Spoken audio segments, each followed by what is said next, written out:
And we are live back again with yet another one. And this is the match week 5 predictions. And we have a midweek match week, as I like to call it. And it's a quick turnaround because I actually did a freaking review last night, Sunday. And today's Monday. And we are talking the preview for matches coming up Tuesday, Wednesday, and Thursday. And then it's the same thing. I got to do a review on Thursday night. And then Friday again, I got to do a preview of the weekend matches. So, no rest, man. No rest. You know what I mean? But it is what it is, though. So, big up to everybody in the house, everybody who came through earlier. Lego Dude, Palomo, Kelvin, and Blah in the house, man. How's everybody feeling? Back with another one. Make sure smash the thumbs up button if you're watching. Subscribe if you're new. Let me know your thoughts in the chat or for those watching the replay in the comment section. So it's hot as hell in this room right now.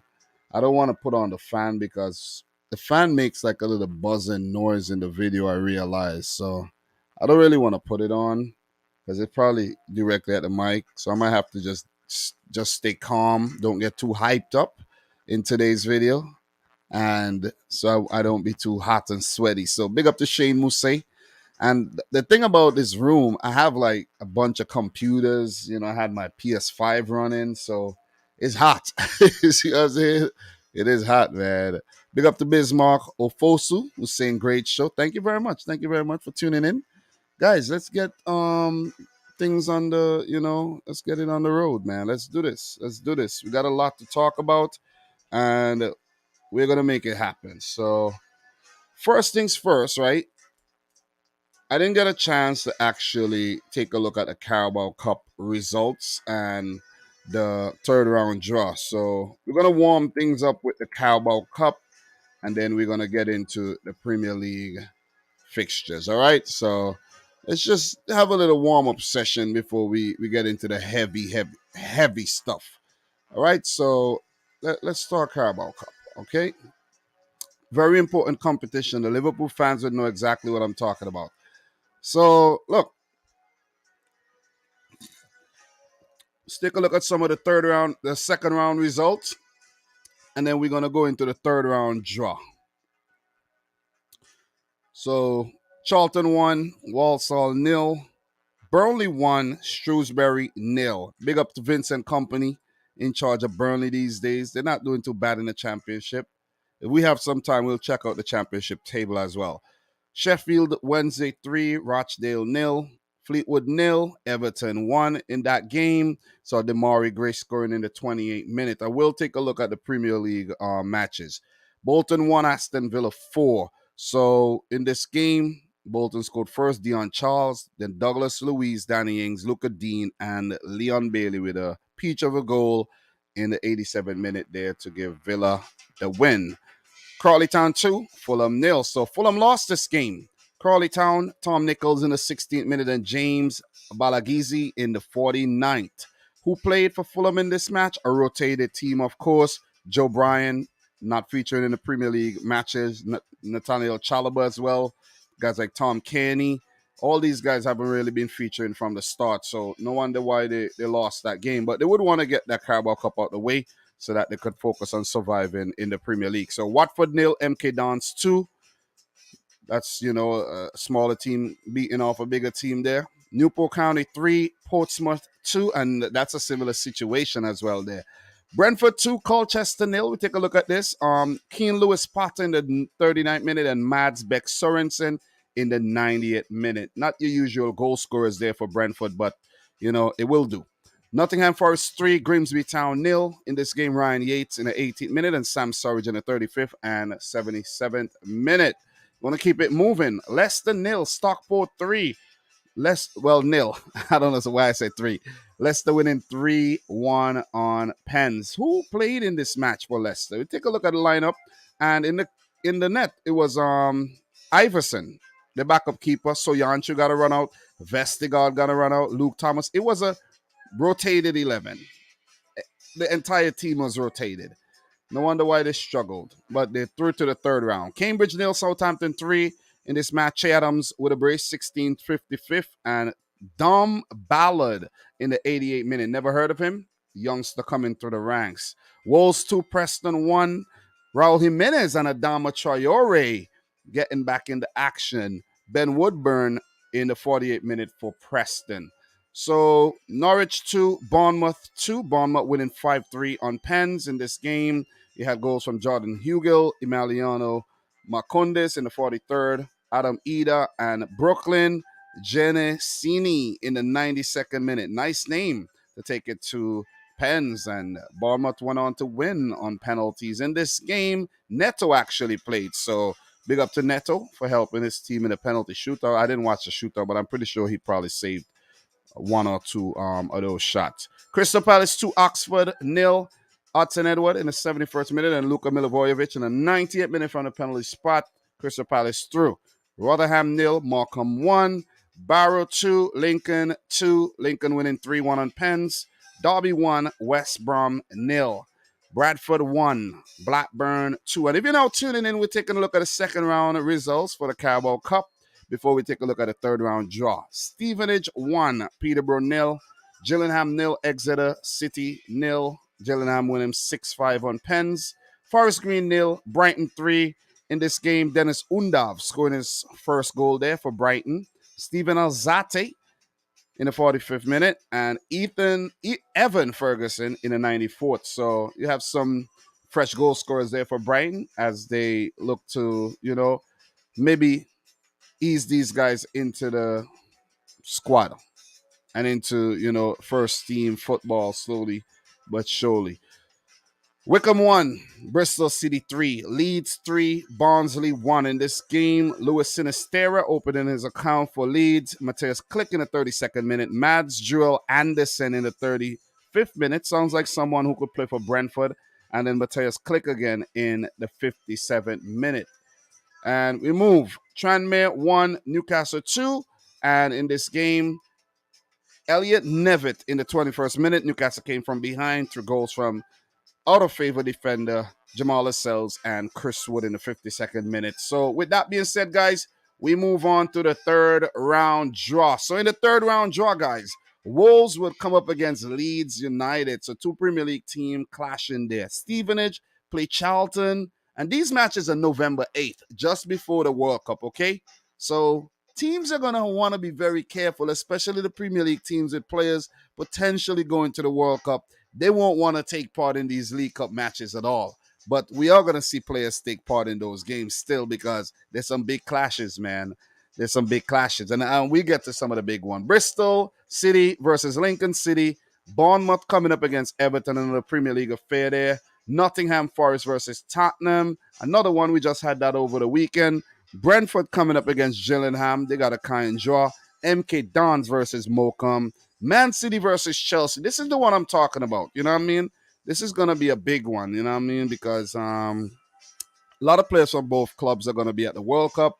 You don't want to risk anything. I'm pretty sure someone's going to get injured and mess up their World Cup chances from playing in these matches. I could bet any money. Arsenal come up against Brighton, another Premier League clash. Southampton versus Sheffield Wednesday. Man United play Aston Villa, another Premier League affair. West Ham versus Blackburn Rovers. That'll be a good one. Leicester versus Newport County. A kind draw. Burnley versus Crawley Town. Liverpool play Derby County. And Newcastle versus Crystal Palace. Are Liverpool going to go on to win back-to-back Carabao Cups, or would we see the Reds dethroned by, who knows? Is it going to be Newcastle, Tottenham, Leicester, Man City? Or could it be an underdog affair with Burnley win it? Blackburn, who knows, man? But guys, that's my Carabao Cup second round reaction to the results, and just to run through the results and the draw for the third round. All right, I'll try to do some predictions when we get to that time, when we cross that bridge. So big up to everybody in the stream, man. Appreciate you guys tuning in. You guys are the real deal. Big up to Bethel in the house.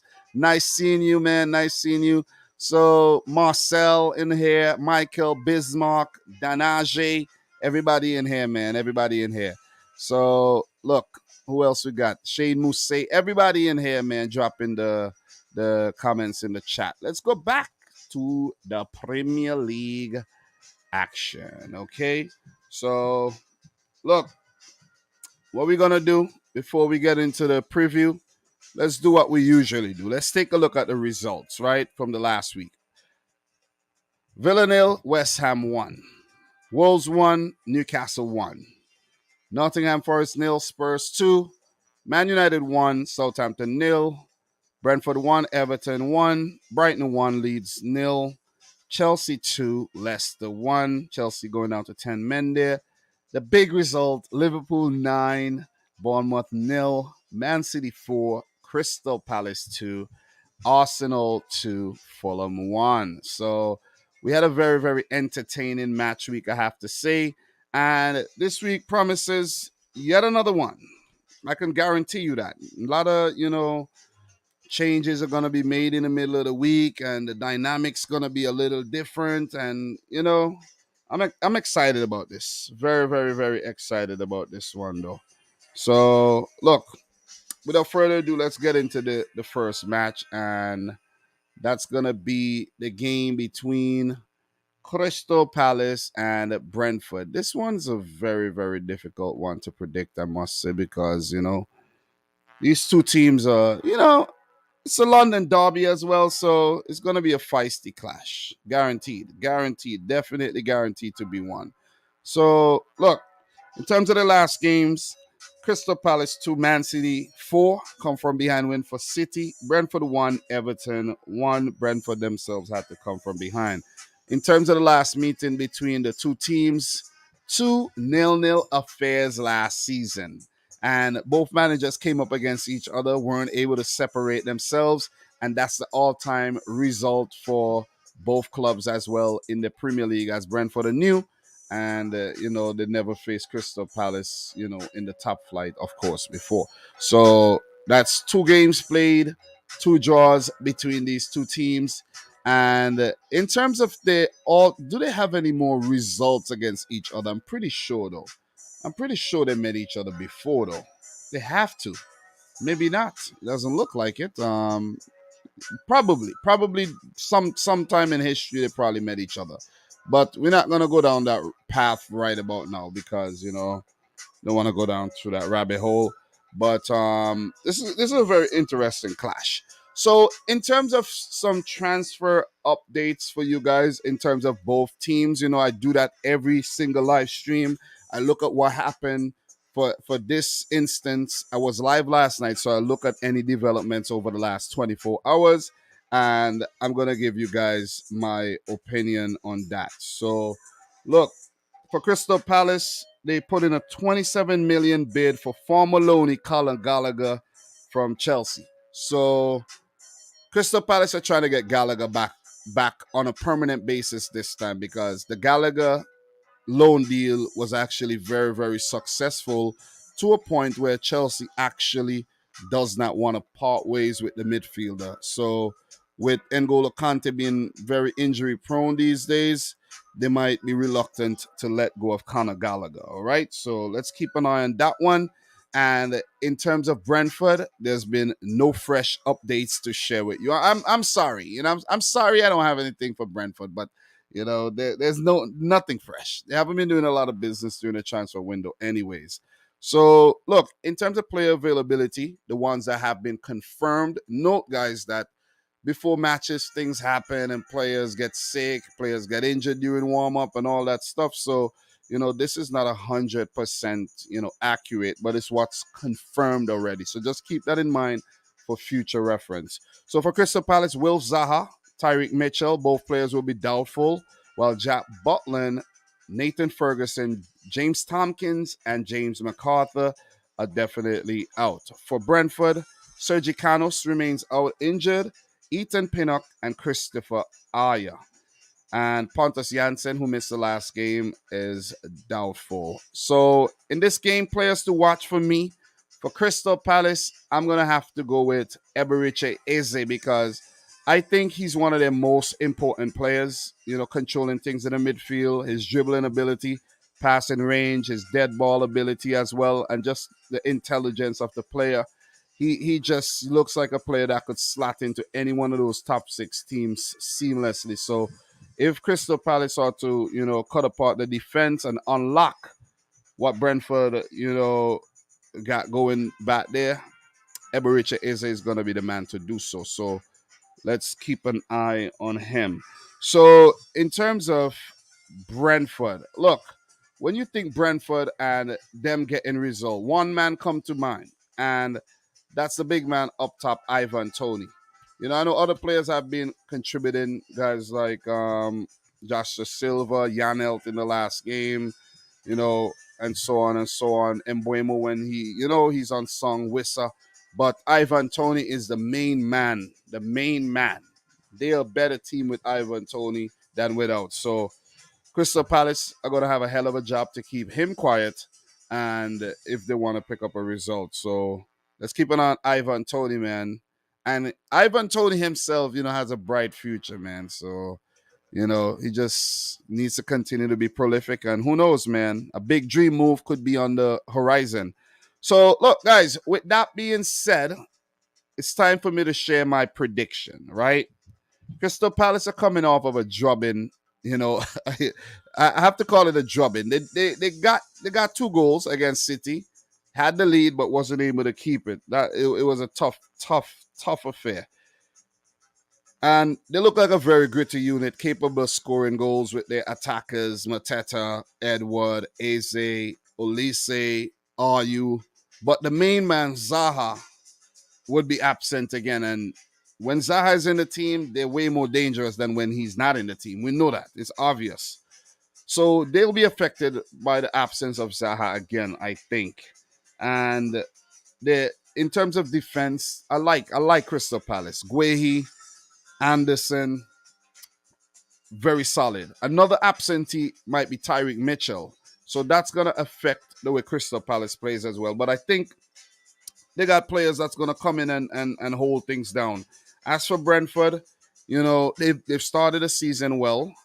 Both teams, similar kind of starts to the season. If you look at Crystal Palace, they're 12th, 4 points. Brentford 10th with 5 points. So it's a game that is very, very difficult to predict, in my opinion. And I think it's going to be a very good one. And it's going to end in a draw. I can't see nothing but a draw in this one. If there's going to be a winner, I have a feeling it's going to be Brentford in this London derby here. But I'm going to play safe and say a 1-1 draw. So, guys, feel free to share your predictions in the comments section down below. For Brentford, the next game will be against Leeds on Saturday.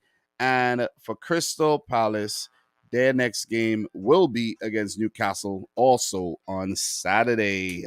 So that'll be it for that one. Guys, share your thoughts in the chat. What are you guys saying right about now? Talk to me. So let me see what we got here. So we got Marcel saying Brentford for the 2-1 win. What else we got here? Marcel saying numbers don't lie. More people around the world watch the Prem because it's more competitive. Or you guys are arguing about whether the English Premier League is the best league or what. It is the best league, in my opinion. It is the best league. You know what I'm saying? You look all around the English Premier League teams, there's recognizable players, There's quality. You look around some of these teams in Spain, you can't even... I'm like, who? Who are these guys? Seriously. And I know a lot of footballers, and I'm like, who are these guys? Never heard of them before. So drop your predictions in the chat if you wish, or if you don't, we shall keep it moving. Definitely shall keep it moving. All right, so the next game we got on the agenda, guys, is the match between Fulham and Brighton and Hove Albion. So let's talk about that one right now. So Fulham versus Brighton. So Brighton are 4th, still unbeaten in the league, and Fulham picked up their first defeat against Arsenal there. They have 5 points at 11 in the table. So, look, the last game, Arsenal 2, Fulham 1, Brighton 1, Leeds United 0. in terms of the last meeting between the two clubs, let's talk about that. What happened last season? So as you can see right there on screen, it was also 2-0 draws. How weird, right? How weird that Crystal Palace and Brentford placed the two draws last season. And for Brighton and Fulham, the last time they met, which was the 2020-21 season, not last season, but the 2020-21 season, they played to two draws. So it's crazy. Fulham got 2 wins in their last 10 games against Brighton. So Brighton have fared very, very well against Fulham. And a lot of those games are in the championship, but they have met a handful of times in the Premier League, 4 times. And Fulham has 1 win and there's 3 draws. So Brighton has never defeated Fulham in since they got promoted to the Premier League. But Fulham has been in and out, but still. And in 2 games that Potter managed against Fulham, there's been 2 draws. One match against Marco Silva, however, though, 1 win. He wasn't in charge of Fulham. And against Brighton, Marco Silva doesn't have a good record with 5 matches, 1 win, 1 draw, and 3 losses. And he have never beaten Graham Potter, of course. So look, in terms of transfer updates for both clubs, I'm gonna give you some transfer updates for every single team in these live streams, okay?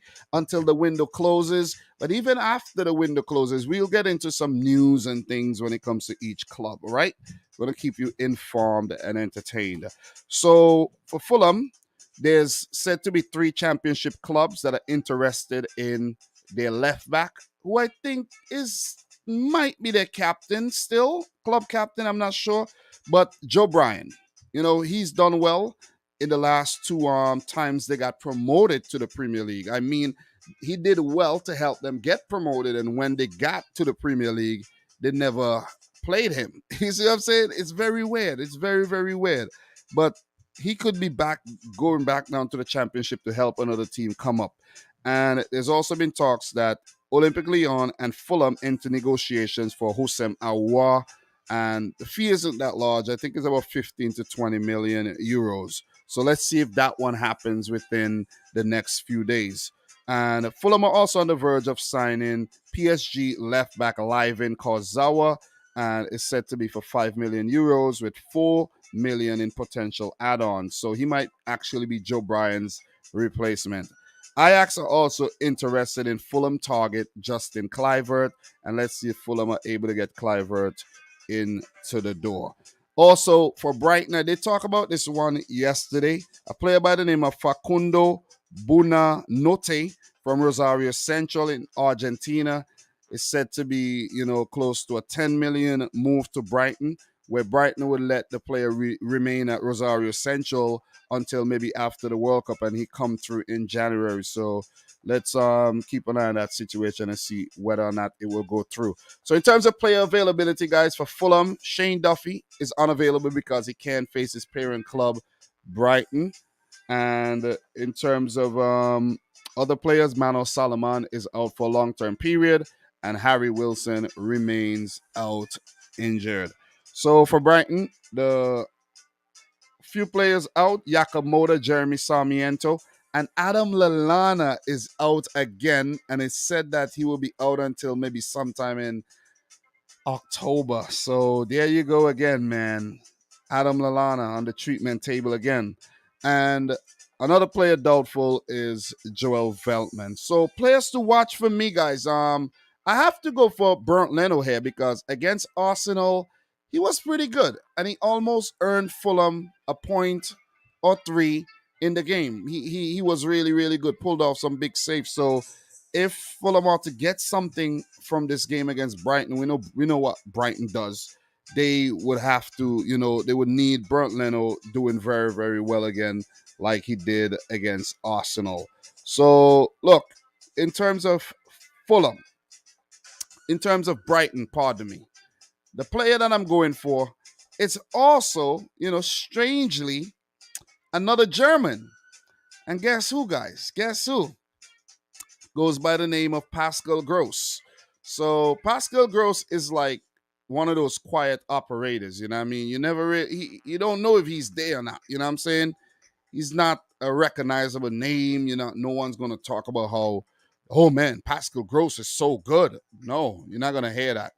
But he's just a quiet, smooth operator, man. You know what I mean? Silent and deadly, and he's been very, very good for Brighton this season so far. So let's keep an eye on him and how he does in this game. I could easily go for Leandro Trossard again, but I'm gonna go for Pascal Gross, who's been, winning games for Brighton lately.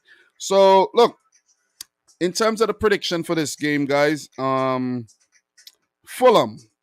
I think Fulham are a very, very difficult team to predict this season because I think one thing that they got going for them is a quality manager in Marco Silva.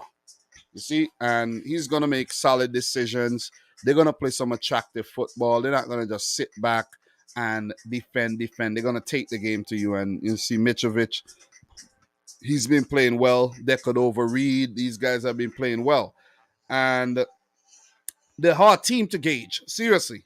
But for Brighton, man, they've started very, very well once again, like they did last year. They've hit the ground running. I think Fulham, coming off from Arsenal, they're hitting another very, very difficult team in Brighton, where Brighton are going to take the game to them. And it's talismanic players like Leandro Trossard that you got to come up against, pardon me, and Alexis McAllister. These guys that are doing their business quietly, Pascal Gross. And I think it's going to be a difficult game for Fulham. Very, very difficult. You see, Brighton have never defeated Fulham. And I think this is going to be the first time they managed to do so. I'm going for Brighton 2, Fulham 1. And a slight setback for Fulham with losing back-to-back games. But I think it's still very, very early. I expect them to survive this season, a rare survival in the Premier League. But for Brighton, I think the Seagulls will continue to soar to new heights. Even though I didn't predict them to do well this season, I have a feeling they might just prove me wrong. So 2-1 to Brighton on the road against Fulham. There, guys, share your prediction in the chat. Would definitely appreciate that. So in terms of the next games for both teams, for Fulham, they're 11th in the table right about now. They will come up against Spurs in their next match, followed by an affair against Chelsea. So some very, very, very difficult games, to say the least, for Fulham. And they gotta squeeze out some kind of result from these matches, man, or else they could definitely be in trouble. So for Brighton, the next game will be against the struggling Leicester City, followed by Bournemouth, Crystal Palace, then Liverpool. So it's gonna get, these are winnable games for Brighton, and I could see them picking up a lot of points in their next 4 matches. So talk to me, guys. Big up to everybody. Big up to Botak Ching dropping super chat once again. Guys, it's hot in here though. I don't really want to turn the fan on. I'm gonna turn it this way, but it makes like a buzzing sound. I was actually listening back to the stream a little, and the fan was like buzzing, like bzzz. I'm like, God damn, so but it's hot in here though. I'm sweat. I could feel sweat like trickling down, you know what I'm saying? Trickling down my freaking face. I'm kind of ready for the fall. You know what I mean? Where it's cool. I don't have to worry about sweating too much. So big up to everybody in the house. Make sure you guys smash the thumbs up button for the live stream. Back with another one. We're back with the fire. It's hot as hell in here. And thank you very much, Botak Ching, saying good morning. How you feeling today? I also can't wait. Liverpool versus City. I actually want to go to England to watch that game too. You know what I mean? Who knows if that might actually happen. I might try to watch a couple games. Maybe just one. I don't know. I don't want to go over there and watch 2 games and take up my whole little mini vacation. I might just watch 1 game, call it a day. Anyways, man, with that being said, we got Awesome Bailey coming in with 3-2 Fulham win. All right. Thank you very much for the prediction there. Marcel is saying Brighton flying high. The run will continue. 2-0 for the Seagulls. The Obvious Girl, big up to you. Thank you very much. Brawlberry, appreciate you guys coming through once again. And what we're going to be doing is we're going to keep it moving, man. Let's see how quick we could actually run through today's preview, all right? So the next match we got here is Southampton coming up against the Blues. Chelsea. All right, so Wow, this is gonna be another very, very, very, tricky game for Southampton, I gotta say. So let's get into it. Let's definitely get into this. All right. So in terms of the last game, Southampton nil, Man United 1, Chelsea 2, Everton 1. Chelsea playing with 10 men. So kudos to Chelsea. In terms of the last meeting between the two sides, it ended in a 6-0 win for Chelsea. I don't know if many of you guys remember that, but yeah, Chelsea smashed Southampton, took them to the cleaners, and they also defeated them in the fourth round of the Carabao Cup, 5-4 on penalties. The last time Southampton actually picked up a win over Chelsea was back in 2019 when they got a 2-0 win. And there's been 3 draws sprinkled in there as well, a 3-3 draw, 1-1 draw, and a 0-0 draw. So they are capable of picking up results against Chelsea.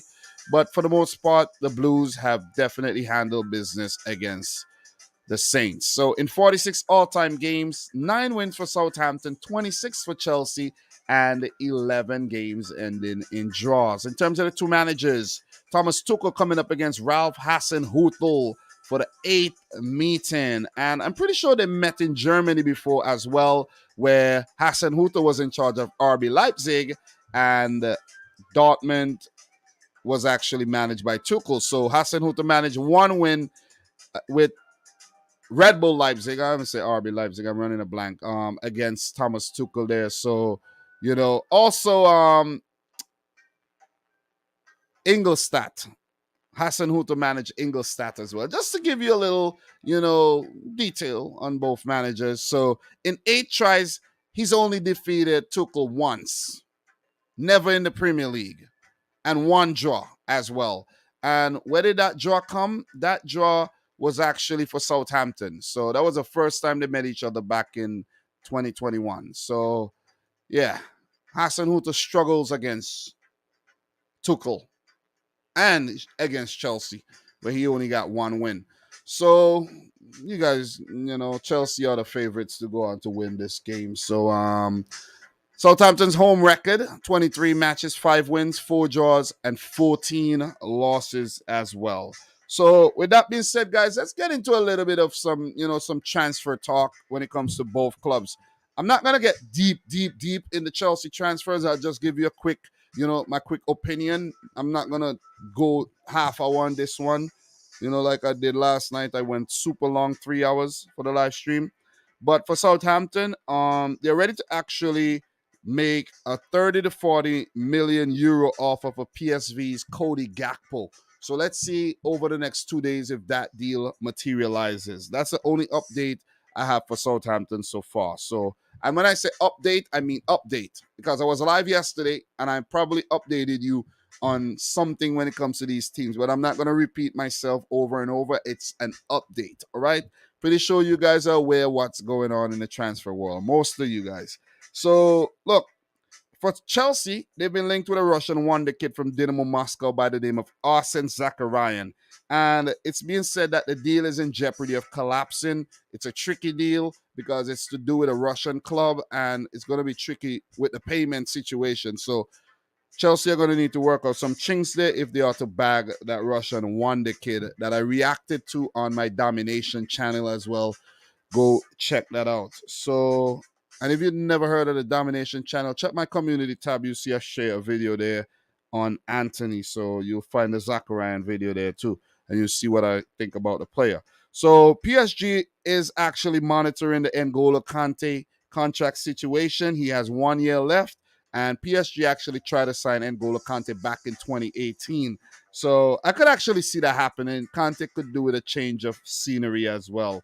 A lot of injuries. So Chelsea wants 25 to 30 million euros for Hakim Ziyech, but Ajax actually wants a loan move because they say, from what I read, that that's too expensive. But I don't understand how could that be too expensive when you just got 100 million for Anthony. I don't know if the Anthony deal is going to be in installments. Make the Chelsea take installments for Ziyech as well. I'm telling you, I don't know where they got that from, but Hakim Ziyech's probably going back to Ajax. So, look, More Chelsea news. I got a lot of Chelsea news here, guys. Ross Barkley leaves Chelsea to become a free agent, so all the best to Ross Barkley. Didn't really work out at Chelsea at all. Went out on loan to Villa. Should have actually stayed there. He actually helped Villa defeat Liverpool 7-2 as well. I don't mean to rub it in Liverpool fans, but it's the facts. So also, Callum Hudson-Odoi completes a loan move to Bayer Leverkusen, which means he'll be playing Champions League football as well. And it's just a loan deal. For another news update, Crystal Palace bid £27 million for Conor Gallagher. I talked about that one earlier. Chelsea are reluctant to sell. And Wesley Fofana flew to the USA for a medical, and that was the owner's choice for peace of mind. I don't know why he chose to do the medical in the USA and not in England, but probably put him on a private jet, sent him over to, the States and, get that medical done. There's also still talks going for Pierre-Emerick Aubameyang and maybe Anthony Gordon, but those deals are now in kind of a limbo situation where it could happen or they may not happen. So in terms of player availability, guys, for Chelsea, N'Golo Kante, he's going to be out. Marcos Alonso is still negotiating with Barcelona for that, that move. Conor Gallagher received a red card in the last game. And in terms of availability, Kalidou Koulibaly is now fit to play again because he served a one-match ban. For Southampton, the only player listed as out is former Chelsea youngster Valentino Rivamento, who did play very well against Chelsea last season, I could recall. So in terms of players to watch, guys, for Southampton, I'm going to go with the duo of Kyle Walker-Peters and Moussa Djenepo. And the reason why I'm going with these players is because their roles on the wings are going to be very instrumental, and the defensive roles as well, as the attacking roles, but more so in defense because you're going to have to be dealing with Reece James and Cucurella on the wings, and these guys have been very good for Chelsea so far. So Moussa Djenepo, I like that he's fit, slotting into the left back role very nicely, and Kyle Walker-Peters has been showing his quality as of late. So keep an eye on those players. As for Chelsea, oh man, Mr. Raheem Sterling himself has one-upped Dominic Rich. All right? I doubted you, but you've silenced me a little there. Bracing the last game, winning goals, which make Sterling a match winner and make Sterling undroppable for the foreseeable future. I see you, Raheem. I see you. I'm looking at you right here. You're proving me wrong, but I'd rather you be at Chelsea than Man City any day right now because you're frustrating to watch, bro. Seriously. But you brought joy to the Chelsea fans in the last game. I got to give you that. Okay? I'm talking to you. You, Raheem. But anyways, man, guys, in terms of the prediction here, look, I think the fixtures are not being kind to Southampton right now. They played Man United in the last game, a buoyant Man United, hyped up off the win against Liverpool. And for Chelsea, it's going to be a difficult match for them. I'm going for Chelsea to win the game 2-0. Maybe Sterling on the score sheet again, but with Kalidou Koulibaly coming back in the team, Reece James playing well. Chelsea needs Havertz and Mount clicking as well. If they have those players clicking, they could be, more devastating going forward. Smooth operator in the midfield. Jorginho, I don't rate him that much, but he does what he got to do. What does Jorginho actually add to any team? I don't even know. Seriously. Takes penalties. You know what I'm saying? Pretty much. I can't believe Jorginho was linked with a move to Man City, though. Thank God we didn't get him. Thank God. Praise the Lord. We didn't get Jorginho. But I'm going for Chelsea to win 2-0, and it's going to be difficult for Southampton to break them down.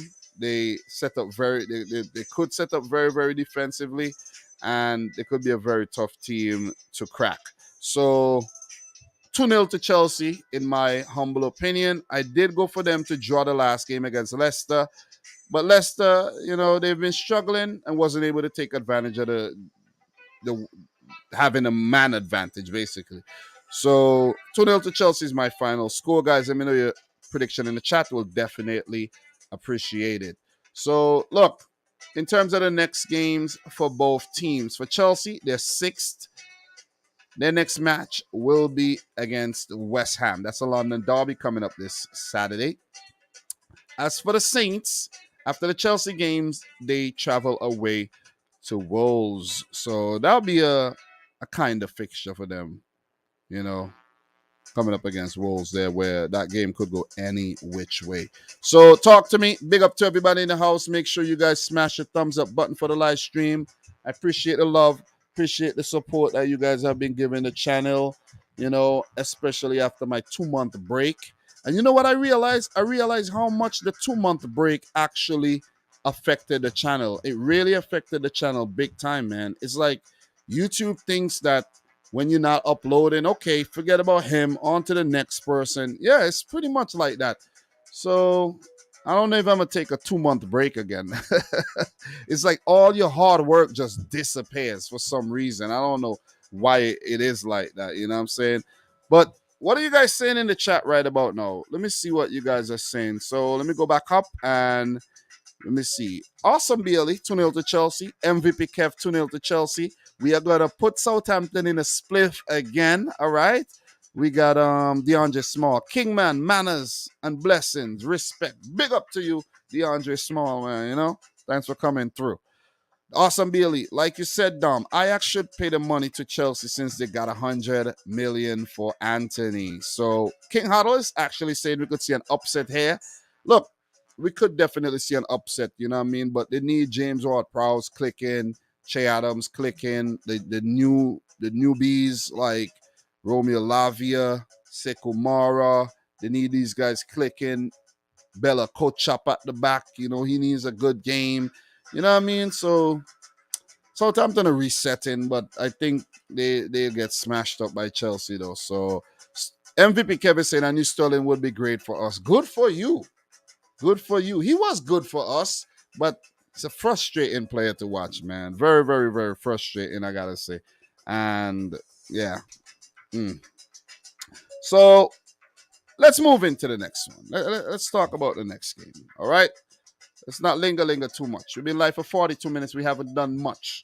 Okay, so let's talk Leeds versus Everton here. Leeds versus Everton. Let's get into this one. All right. Premier League matches are so difficult to predict. I got 7 right the last week. I don't know how many I'm going to get right in the middle of the week at all, man. I really don't. So, look. Let's talk. Let us talk. Leeds versus Everton. Brighton 1, Leeds 0. Brentford 1, Everton 1. In terms of the last meeting between these two clubs last season, Everton defeated Leeds 3-0 and played to a 2-2 draw in the first game. When Leeds got promoted, Leeds did pick up a 1-0 win, and Everton returned the favor with a 2-1 win. Historically, between the two clubs, 28 matches, 9 wins for Everton, 8 wins for Leeds, and 11 matches have ended in draws. This will be the first meeting between American Jesse Marsch and the Englishman Frank Lampard. 6 matches against Leeds, 3 wins and 3 losses for Lampard. Also the first time Marsch will be coming up against Everton. So, look, just to get into some transfer updates for both clubs, guys, let's talk. Let me see what I got here for you. We don't have much, but for Leeds, Daniel James, of all people, is wanted by Tottenham and Everton. Just let that digest. Let it digest. Dan James is on the freaking radar of Everton and Spurs. Don't know why. Baffles me. But yeah, he did earn a move to Man United. So don't know who his agent is, but he's working magic though. So for Everton, they've been also linked with Ajax player, Ghanaian Mohamed Kudus. And it could happen. The player wants the move, but Ajax are reluctant to let him go. Ajax are probably just fed up of just selling their players by, they want to actually go to the Champions League and say, hey, man, we have a really good team. They do it still, but, last season they did well, won all their group games, and I think they got knocked out in the next round. So, yeah, keep losing all their best players. So let's keep an eye on that situation there as well. So in terms of player availability for Leeds, Stuart Dallas, Junior Fape, and Luke Ayling remain out, while Liam Cooper and Patrick Bamford are nearing full fitness, but will remain doubtful. For Everton, Yeremina, Andros Townsend, Ben Godfrey, Dominic Calvert-Lewin, Abdullah Dukori, Mason Holgate, and Andre Gomes are all out injured. They're going through an injury crisis. I think it's a Liverpool thing. You know what I'm saying? Everton, FC, Liverpool FC, they all suffering from a lot of injuries right about now. So, and I see Andy Lonergan here is now an Everton player. He was a former Liverpool man as well. So, a lot of switching here. You take a look at the boy Connor Cody as well. You know, Liverpool fan playing for Everton. There a lot of double agents in that Everton team, man. Might relegate them, but guys, in terms of the prediction for this, well, I'm jumping the gun. Players to watch for me for Leeds United. I'm actually going to go with Brendan Aronson, the American. He's done well so far.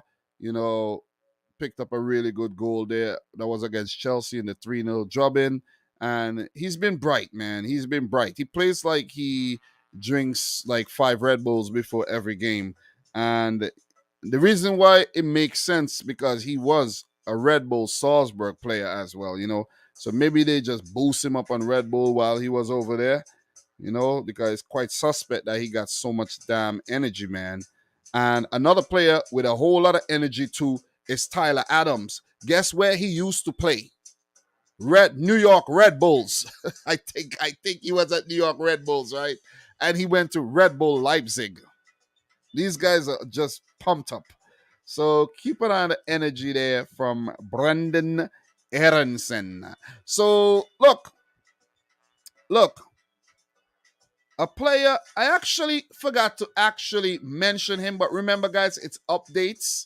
So I've talked about it in the past, but it's updates. And I didn't see any new update on him over the last 24 hours, and that's Anthony Gordon. He's been linked to the move to Chelsea. He scored in the last game. We see how important it is. He is for Everton, and he's going to need another big game here if Everton are to walk away with some kind of points from this match. So, look, let's talk prediction for this one. Guys, Leeds, they've started very well this season. Started well, but they lost their last game and narrowly, however. That was against Brighton. And they would feel like they could have walked away with something from that game. I like what Jesse Marsch has done with this team. He's very, very positive, not a very defensive manager, and he's very tactically sound. This is a hard one to predict because for me, I think Everton, even though they haven't won any games yet, they've been playing quite okay. And the 2 matches that they lost, I don't think they were very bad in those games. The Aston Villa game, they weren't so bad. And the game against Chelsea, they weren't so bad either. They only lost those games by 1 goal. You see what I'm saying? So it's a tricky thing when you talk in Everton too, because they have so many key players out injured. But then again, when you go back and you look at their defense, I think one thing that Lampard did very well was bringing in some good defenders. Connor Cody and James Tarkowski at the back, along with Pickford, in goal, good shot stopper. They've been losing their centre backs left, right, and center. Yeremina, Ben Godfrey, Mason Holgate. But they do have Michael Keane in reserve. They do have Seamus Coleman in reserve. So they have the squad depth. They do have. Let's go back to Everton, and you guys see exactly what I'm talking about with the squad depth. And I think that's the only thing that's keeping them afloat right now. Nathan Patterson, very versatile. Mikalenko, he marshals the left hand side as well. Ruben Vinagre is waiting for his opportunity. So lucky for them, they have the cover in defense. That's the only thing I think is their saving grace right now with all the injuries. In midfield, they're very robust with Onana Allen haven't featured yet, but you have the likes of Tom Davies who have slotted in and been doing some good work. And the makeshift forward in Anthony Gordon, sometime Damari Gray. These guys have been, doing well. Neil Mupay, freshly signed. I'm pretty sure he's going to actually contribute something in terms of getting Everton some goals. He's not the most prolific, but who knows? Maybe all he needed was a change of scenery. Look, with all that being said, though, Leeds, very dangerous team. Everton could be very pragmatic. I don't do this a lot, but I'm going to predict a 0-0 draw. I'm going to predict a nil. I doubt it's going to be a 0-0 draw. I was leaning more towards a Leeds win, but I just think Everton might squeeze out another draw here before they get some players back and they start gelling and they could pick up those 3 points. But 0-0. And we saw how frustrating, it could be for Leeds, especially in the game against Brighton. So, look, they were doing well. They were scoring goals, and then, bam, it just stopped. So 0-0 is my prediction. Let me know yours in the chat. Either 0-0 or a draw. That's what I'm going for. So for Leeds United, they're fifth in the table, 7 points. A point is very good for them. They'll happily take the point. Their next game will be against Brentford, followed by another one against Forest. So they got some very good fixtures that they feel like they could pick up some, quality points in. For Everton, 2 points. They're in 18th. It's a relegation zone for them. They're winless. They're only one of 3 winless teams in the Premier League, along with Wolves and Leicester City. A point, I think, would be satisfactory for Frank Lampard, who's under a bit of pressure right now. But, in terms of their next game, it's a big one. Everton versus Liverpool this Saturday. So tune in, man. And I like that game is 7:30 a.m. on Saturday. I'll be at work. I'll tune in. No distractions. Even though 7:30 a.m. on Saturdays, I'm quite tired. I don't know what it is. I'll be sleepy as hell, though. But for this game, I don't think I'll be able to sleep, though, because it's Liverpool-Everton. It'll be entertaining. But usually some of those games are very, very boring, though. Snooze fest. I'm falling asleep and waking up. I shouldn't be falling asleep at work or anything, but, maybe there's something in the air that puts me to sleep at work, though. So, yeah, 0-0 or draw.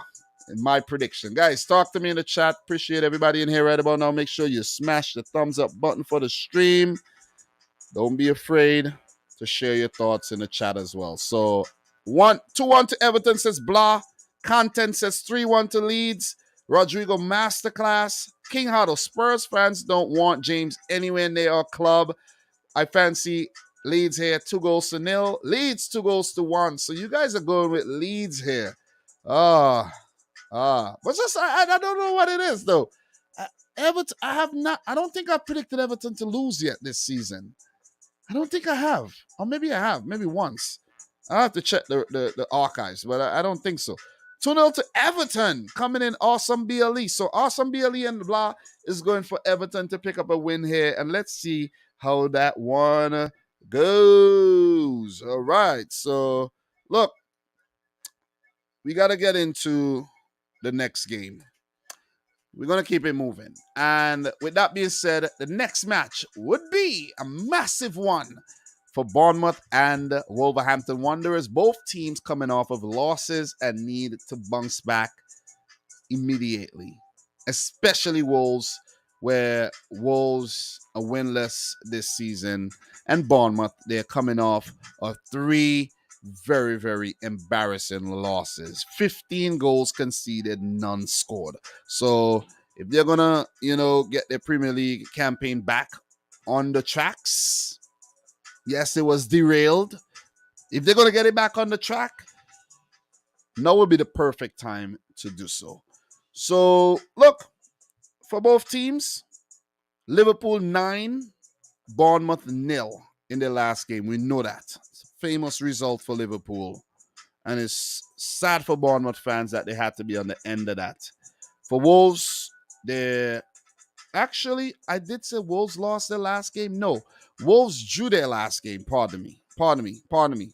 Boo-boo. Okay? Boo-boo. But they're winless still in the league. But they didn't lose their last game. They drew their last game. against Newcastle United. So sorry about that. I don't know why I thought that Wolves lost their last game. I think it's because I was talking about how they're winless this season. And you know how that goes. You know how that goes. You know how the brain works. But the last game was a 1-1 draw against Newcastle United. So in terms of the last meeting between the two sides, the last met in the 1920 season, and Wolves did the league double over Bournemouth. So in terms of their Premier League record, these teams have only met 4 times in the Premier League. Wolves with 3 wins, Bournemouth only mustering a draw there. So they've never defeated Wolverhampton Wanderers in the Premier League. So if you gotta go to like their all-time record, though, they have met in the Championship 14-15, and Bournemouth won those matches. So they haven't really played against each other on many occasions where Wolverhampton Wanderers were a Premier League team or a Championship team. Bournemouth were probably in the lower leagues. You know, Eddie Howe famously brought them through the ranks there as well. So, you know, teams haven't really played each other on many, many, many occasions. So, look, in terms of the managers, guys, Scott Parker coming up against Bruno Lage for the first time. Bruno Lage against Bournemouth for the first time. And Scott Parker in 3 matches against Wolves have never won. He have lost all 3 of those games. So that's not good at all. That is not good if you are a Bournemouth fan. So, guys, in terms of some news, some transfer updates for both teams. For Bournemouth, there's nothing really on Bournemouth, but they do have 2 days to improve their team, and they have brought in Neto, and the last 2 players is Neto and Marcos Senesi. Scott Parker, spoke about the desire to bring in new players, but it's left to be seen if they are going to get new players. Maybe they could sign Ross Barkley, who's a free agent. Don't know if he'll be keen on moving to Bournemouth and getting his ass beat 9-0 a couple more times. I don't know. And for Wolverhampton Wanderers, they have officially signed 6'7" striker Sasha Kaladzic, who's an Austrian international from Stuttgart, for 18 million euros plus add-ons. All right, so let's see if he'll actually help them in terms of their goal scoring woes. Also, Wolves target West Ham defender Craig Dawson, who is not a starter, but West Ham, might be reluctant to let go their squad player, and it will be up to David Moyes to make the final decision. Wolves also target Mets midfielder Boubacar Traore, who's been linked for some time, and Wolves defender Willy Bolly joined Nottingham Forest. Also, we got to keep our ears open for the Pedro Neto and Ruben Diaz. Not Diaz, but Ruben. I must say Ruben, man. When I say Ruben, I don't know why I'm saying Ruben. I don't know why I'm saying Ruben. Ruben Neves. His name is Ruben, but I'm saying Diaz, but it's Neves. Ruben Neves. Ruben Neves news, because these are wanted players. Arsenal wants Pedro Neto, and Ruben Neves have been linked all over the place. Man United, Man City, Liverpool, you name it. So let's see if any one of those deals would actually transpire. In terms of player availability for Bournemouth, David Brooks remained out injured. He recently signed a new contract, while Joe Rothwell, Junior Stanislas, and Ben Pearson are all out. And Lloyd Kelly is a doubt for this game. For Wolves, the only player listed injured is Chiquinho, and he'll be out for the foreseeable future. Players to watch, guys. For Bournemouth, they need goals. They haven't been scoring any in the last 3 games. And one man who could help them do that is Dominic, my namesake, Solanke. Okay? He was quite prolific in the Championship. 29 goals, only behind Mitrovic. But he has to translate that Champions League form into the Premier League, something that he has been incapable of doing. All right, so keep an eye on Dominic Solanke. He came off the bench against Liverpool. Pretty sure he should start this one against Wolverhampton Wanderers. For Wolves, the player to watch for me, Matheus Nunes. He's had a bright start, to his Wolves career. He hasn't scored yet, hasn't assisted yet. Also got to keep an eye on Gonzalo Guej, who did assist the Ruben Neves goal, a screamer there in the last game. So these new players, they gotta, assist Wolves as much as they can because they have that freshness, the element of surprise. Players don't really have them figured out yet. And they need to actually repay the fate of the club and the manager. Big money signing there in Mateus Nunes. 50 million euros to be exact. So, guys, in terms of my prediction for this one, though, look, Liverpool, Arsenal, Man City, Bournemouth, tough fixtures. I think Wolves is another tough fixture because we know how good they can get when they start clicking. Even though they're winless so far this season, they haven't been an easy team to play against. And with Raul Jimenez and getting that goal during the League Cup, I think he could start getting his form going. It's been difficult, but he could start getting things rolling, especially with Sasha Kalajic coming in the team, going to be breathing down his neck, and he needs to up his game big time. Bruno Lage, I think he might have maybe a team selection issue. A lot of Portuguese players to choose from, and he might actually want to go in with the Portuguese brigade. But who knows? Maybe he could switch it up a little. You know what I'm saying? Maybe that's just an idea. That's just a little idea I'm putting out there. Maybe he could switch it up a little. You know what I'm saying? Not a lot of options, but let's switch it up a little, man. There ain't no switching up. As a matter of fact, I can't switch it up. It's a Portuguese 11. But you get what I'm saying. Maybe he could, tweak something, try something different. You know what I mean? Because sometimes teams getting figured out too easily. So with that being said, though, my prediction for this game, I think Bournemouth are going to struggle to score goals. They're going to get one in this game, but Wolves are going to go on to win 2-1. Wolves are a very good team. I rate this team. Very sound defensively. They're going through a transition right now, but they don't score a lot of goals. But I think they could turn the tide here. 2-1. 2-1 to Wolves, in my opinion. Bournemouth to lose their 4th straight match. I think Bournemouth are going back down, man. It's sad that they haven't improved the team enough, in my opinion. So, guys, share your prediction in chat. We'll definitely appreciate that. So, in terms of 17th place, Bournemouth, 1 win, 3 losses. Their next match will be against Nottingham Forest, also fellow promoted team. Maybe they could get some points from that game.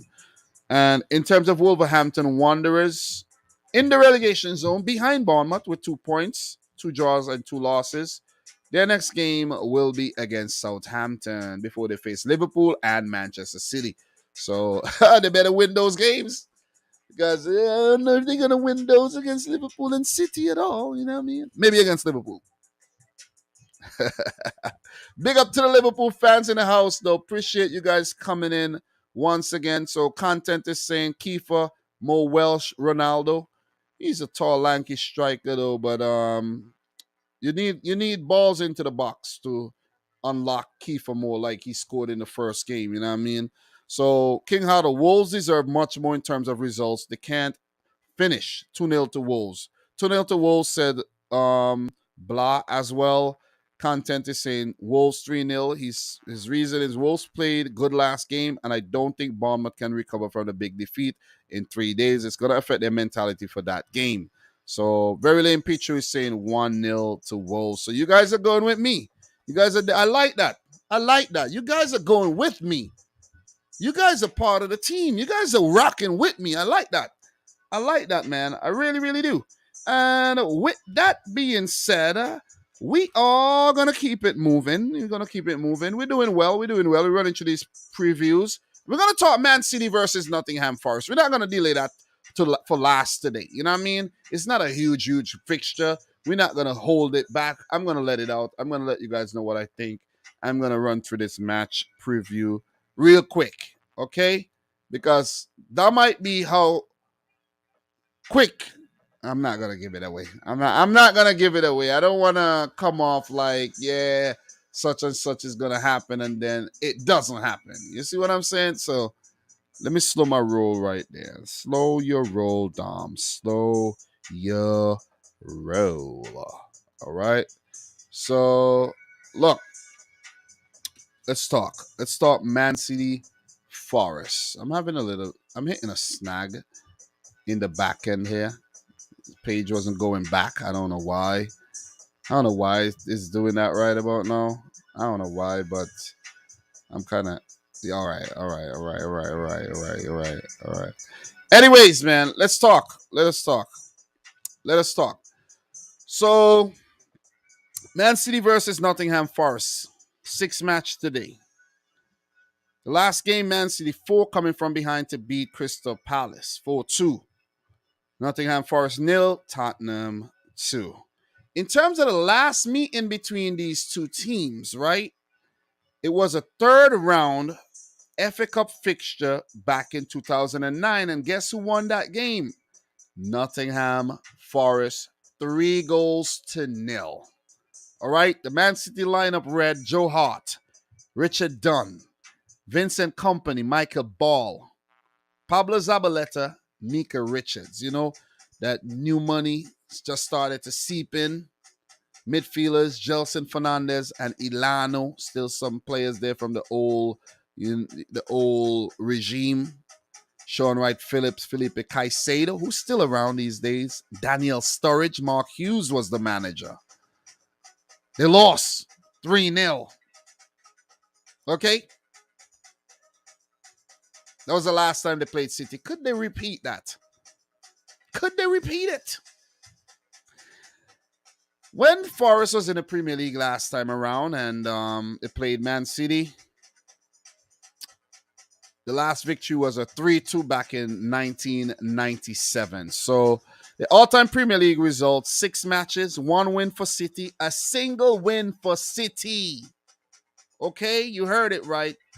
A single win for Manchester City. 1 win. 1 win. They actually met in the second division quite some time. Oh my God. You know, so yeah. Anyways. Man, yeah. Man City used to be in the second division, and I think they went down to the third division as well. Yeah. Anyways, let's not think too much about that. But look, that's just a little history of the two clubs there. City, 1 win over Forest in their Premier League history. So Forest are the big boys here coming into this one. Steve Cooper versus Pep Guardiola.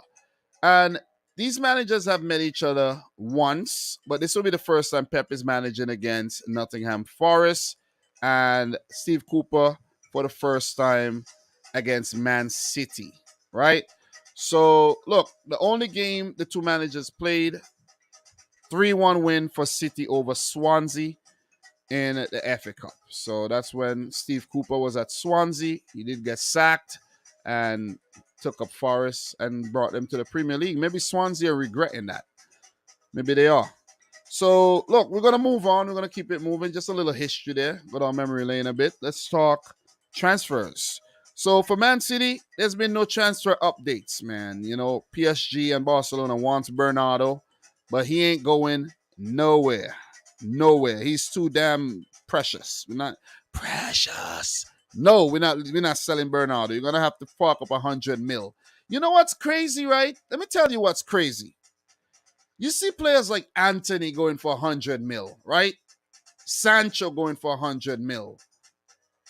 Bernardo, these guys want to bid 50 mil, 40 mil. What the hell is this? For Bernardo, whose contract runs out in 2025, you got to be kidding me. You got to pay at least 120 mil for Bernardo Silva. Come on. You ain't going to give away the player like, here you go. No. Don't make me go down and start ranting right now. For Forest, they signed Willy Bolly from Wolves. Jibril Sow, Frankfurt midfielder, is set to turn down an opportunity to join Nottingham Forest. That deal was said to be worth 20 million euros. Well, after all, I think it's a good idea, a good move by Jibril Sow. He'll be playing Champions League football anyways, while he could be risking going back into the championship with Nottingham Forest.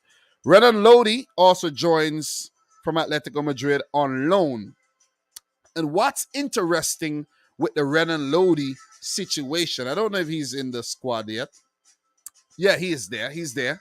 What's interesting about the Renan Lodi situation is that he just signed another contract extension with Atletico Madrid until 2026, which I think could be a ploy to price gouge Renan Lodi, right? Because if he has, let's say, 3 years left on his contract and he does well at Forest and they want to sign him, then they'll have to pay premium and more money for him than they would have paid if they had got him this season. You see what I'm saying? So let's keep an eye on that situation. Okay. So in terms of player availability for both teams, for Manchester City, Emerick Laporte and Nathan Ake are definitely out injured, while Jack Grealish, Calvin Phillips, and Luke Mbete are doubtful for this match, recovering from knocks. For Nottingham Forest, Musa Niakate, Omar Richards, and Orel Mangala, all three new players would be out for the foreseeable future. Nottingham Forest have signed 19 players already this season. Just keep that in mind. Maybe 20. Ridiculous. So the players to watch for me in this game. Look, let me scroll down right to the forwards. Erling Haaland, man. God damn. This guy is a beast. And I'm so happy. I'm so happy. He's silencing all his critics one by one. 6 goals in the first 4 matches, and he could run riot on Nottingham Forest here if he does play, because Pep might get smart and say, hey man, rest up for the weekend. Alvarez come in, you know what I'm saying, or go back to the false 9, but I doubt he'll do that though. Erling Haaland probably wants to play every single match this season, and I hope he stays fit and back 45 goals, breaking records. And I don't want to sound like a broken record, but the man is a beast. Big up to Erling Haaland, man. Oh my God. So exciting to watch him play, man. And guess how much we paid for him? 52 million. We didn't pay a lot. Didn't pay a lot. See what I'm saying? But he does get paid a lot, though. Let me just make that clear. The deal was very, very expensive. But the initial fee, not so much. So for Forest, the player that I'm actually going to go with is a left field kind of pick. And that player is, God, I can't even pick one. There's so many. There's so many, though. Oh, there's so many. But I actually forgot to mention one little detail. One little detail here. And I'm now remembering when I saw the player here, Alex Mighton. I think he went out on loan. I can't remember where he went to loan, but he's gone out on loan. So just a little information there that I failed to drop in terms of the transfer update. But Alex Mighton he's gone to Sheffield Wednesday on loan. All right. So that one almost slipped through the cracks there, but you're not gonna slip through the cracks there. Player to watch for me, Emmanuel Dennis. He scored 10 goals for Watford when he was in the Premier League last season. And I think he's going to start this game against Man City. If they are to actually threaten going forward, you need somebody with pace. You need somebody who's a bit wildy and could get in behind Man City's defense. And I don't think Taiwo Owani is the man for that. And Brennan Johnson I don't know if he's going to thrive against City, though. So I'm going to go with Emmanuel Dennis. Right now, Forest is an anomaly to me right now, because so many players, they're changing and revamping the whole team, and anything could happen. So in terms of my prediction for this one, guys, we saw how good Man City have been this season, right? Even though we lost the Community Shield, we started well, back-to-back wins, and then we drew to Newcastle, came from being 3-1 down, and the big win against Crystal Palace coming from being 2-0 down. It just speaks volumes of how good the team is, and I'm glad that we're getting tested in a lot of different situations, coming from behind and not always leading and running away with games. That could be a bit boring, right?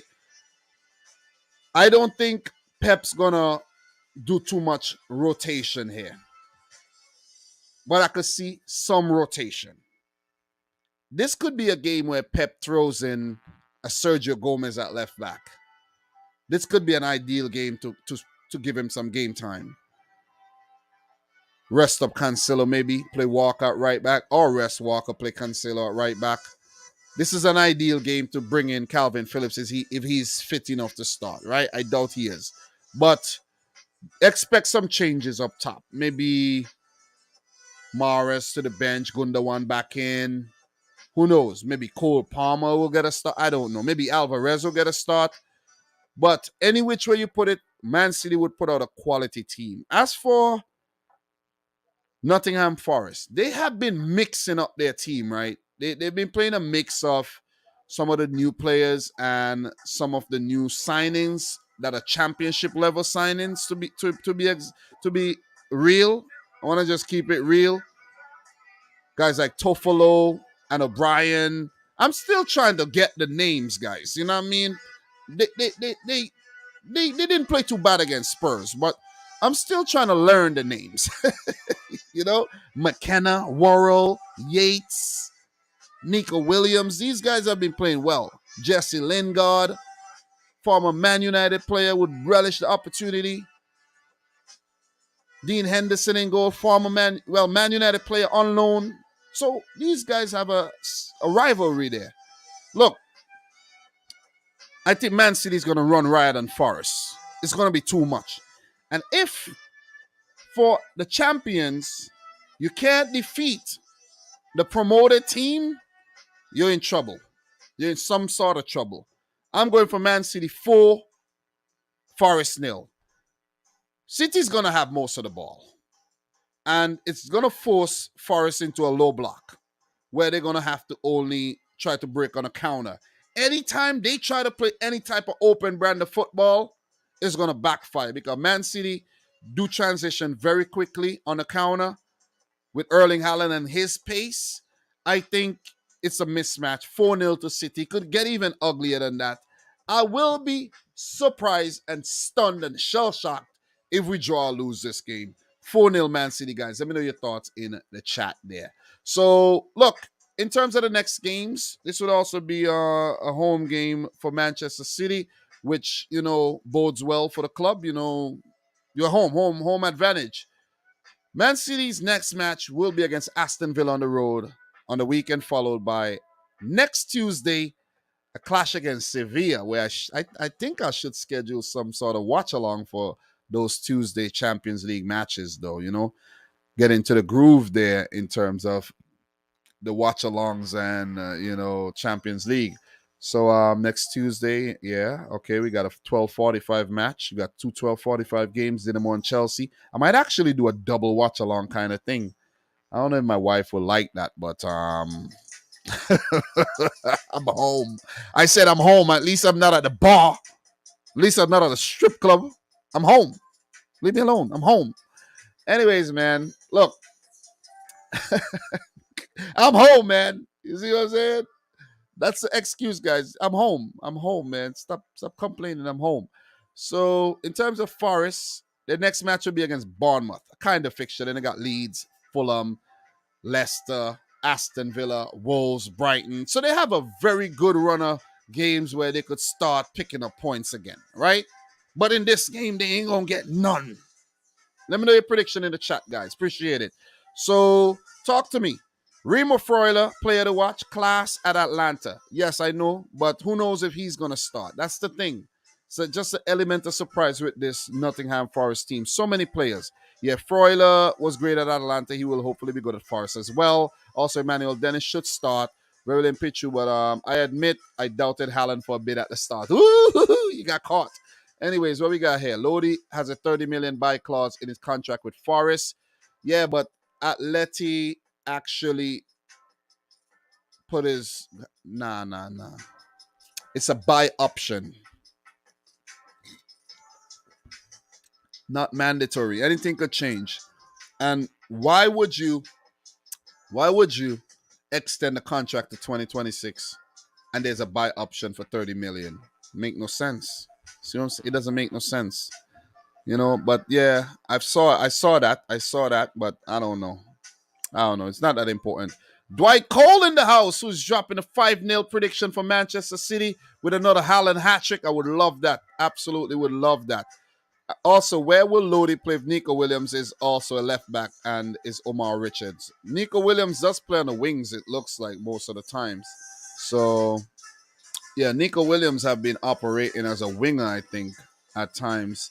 Let me see where he played against Tottenham, though. Yeah, Nico Williams have been playing as a wing back, a right wing back. So, Lodi slot in for Harry Toffolo at left wing back. Omar Richards is not a guaranteed starter. You see what I'm saying? So, don't get carried away with that one. What else we got? This should be a 3-0 win for Manchester City. Maybe Forest are signing so many because they're thinking some will definitely be flops, but some will definitely be good. Loan to buy option. At the end of the season, they will make a decision to buy him or give him back to Atleti. I guess. I guess. And I guess with that, I don't know. What? I guess Atleti did that so that if they get him back, I don't know, man. I don't know. They could decide. They could change up the contract as well. So I don't know. They could decide to call their player back from loan too. Damien Huston. Williams is a wing back. He's good though. Yeah, he's been very, very good. I say 5-0. All right. Thanks for the prediction there. With that being said, guys, we are definitely gonna keep it moving. And we're going to move on to the next game. We're doing well. We're doing very, very well. I'm proud of myself today. We're running through these fixtures. We won't be here for 3 hours today at all. We definitely won't. You know what I'm saying? We definitely won't. So, yeah. All right. Just checking some notes here, guys, before we move on to the next game. You know, just slow down, slow your roll a little. Slow down. Slow. Chill.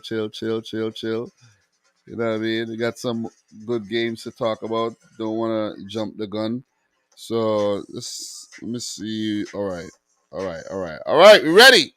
So let's go. Let's talk. Let's get into the next game. We talk Man City. We've gone with 6 games. We got 4 to go. Our 20 minutes. We're going to look to run these through in the next half hour, right? We won't spend super long on all these matches. That's what I'm saying. I might end up spending an extra hour.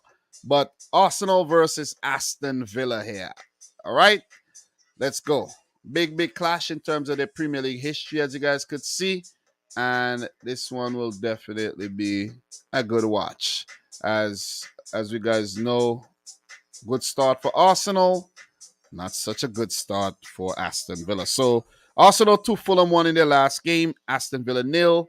West Ham United 1. So in terms of the last meeting between the two clubs, let's get into that a little and we talk head to head and all that good stuff. So the last game, Arsenal 1, Aston Villa 0. Arsenal 3, Aston Villa 1. So Arsenal actually did a double over Villa, and Villa did a double over Arsenal the season before. So it's double for double. So it means that it's now Villa's turn to do the double. As Arsenal did the double, it looks no. Arsenal were 1-1. Arsenal did a double. Yeah, Arsenal's been doing a lot of doubles over Villa there, though. You could see from the record 29 wins, 11 for Villa, and 14 games have ended in draws. Arsenal with a total of 92 goals compared to 48 against Aston Villa. So they have a very good record. In terms of home record, 16 wins for Arsenal, 6 wins for Villa, 5 games have ended in draws. And when we talk about the two managers and their head-to-head here, they've only played once, and Arteta won that game. That was last season. Other manager he won against was Dean Smith. Remember Dean Smith, guys? He's with Norwich these days. And in 5 matches against Villa, 2 wins for Arteta and 3 losses. And Gerrard's only game against Arsenal ended in a loss. So, look, we're going to keep it moving. And let's talk transfer updates for both clubs. So, in terms of Arsenal, I didn't run into anything new, but they've been linked with Pedro Neto, of course, Yuri Tillemans, amongst other players, and we got to keep an eye on the Hector Bellerin situation as well. There was nothing in the news about him that I saw. I'm pretty sure if I search Hector Bellerin, there'll be some news, but I'm not going player for player. I'm only going for big updates. And if he is to move, there will be an update. All right. So there's also been some chirps on Rob Holding going to Villa, but I don't know if that's going to happen. But nothing concrete on Arsenal right now. In terms of Aston Villa, Leon Bailey's father, Craig Butler, his father and agent came out on Instagram and lashed out at Aston Villa, saying that they're playing his son and his player out of position, and the player's not able to fulfill his potential. And if you're going to have him sitting on the bench and, playing out of position, just move him on to a different club, right? Leon Bailey has been linked with a move to Ajax. I don't think you should go to Ajax. Cool yourself. You play Champions League football, but cool yourself, bro, and be patient. Be patient and wait for the damn opportunities. You see, you picked up an assist, you picked up a goal in the League Cup. The opportunities will come, big man. Calm yourself. God damn, fed up with Leon Bailey and Craig Butler and all of them. Anyways, talking about Craig Dawson has been linked with a move to Aston Villa as a centre-back option, and he might actually take up the option. I don't know, because he's not a starter at West Ham. Also, Aston Villa interested in Southampton out of favor centre-back Jan Bednarek as well. Some news that I didn't update you on is that Courtney House, a backup centre-back for Aston Villa. That's crazy, right? You want centre-backs, you had Courtney House, and you let him go out on loan to Watford. So he'll be out on Watford. That news is like a week old, so I'm pretty late there when it comes to that, guys. In terms of player availability, we are wondering, when are we going to see Fabio Vieira for Arsenal? Ainsley Maitland-Niles has also been linked with a move out of the club. So player availability, guys, for Arsenal: Reece Nelson, Alexander Zinchenko, and Thomas Partey would be all out with injuries. And that's why Zinchenko didn't start the last game there against Fulham. In terms of Aston Villa, Diego Carlos remains out, and Tyrone Mings would be a doubt for this game. Players to watch: Arsenal, Martin Odegaard. God damn. What a start to the season. 23 years old. I'm going to urge Manchester City to sign this player in 2 years. When he's definitely developed some more, and Arsenal are playing Champions League football again, probably won the FA Cup or League Cup, or who knows, maybe win the league or something. Man City's going to just say, okay, thank you very much, Arsenal. We've identified another player we want to sign. Anyways, man, Odegaard, new club captain, and he's been really, really good this season. You see his stats: 4 matches, 3 goals, man, so pretty good. Last season, he scored 7. The previous season, on loan from Real Madrid, he scored 7. Remember, this is his 4th season at Arsenal, 4th season. 2 loan stints, and then, 2 permanent. So he's been around, man. He's really been around. He's been around since he was 16 at Real Madrid as well. And also, he's a Norwegian international. So it makes sense. It only makes sense that he links up with Erling Haaland next summer, right? Yeah. If Bernardo leaves, sign Martin Odegaard. Yeah, I'm just saying, might not happen. It's just wishful thinking, guys. For Aston Villa, a player that needs to step his game up is Philippe Coutinho. All right? He's fallen into that mold again where the hype build up, he did well, and then, I don't know, maybe he got comfortable again, and he's like, hey, man, I don't know. So Coutinho got to step his game up, though. Need goals from Coutinho. Need more assists. Villa struggling. Coutinho got to put his hand up. Guys, in terms of my prediction for this game, the Gunners have been perfect this season, right?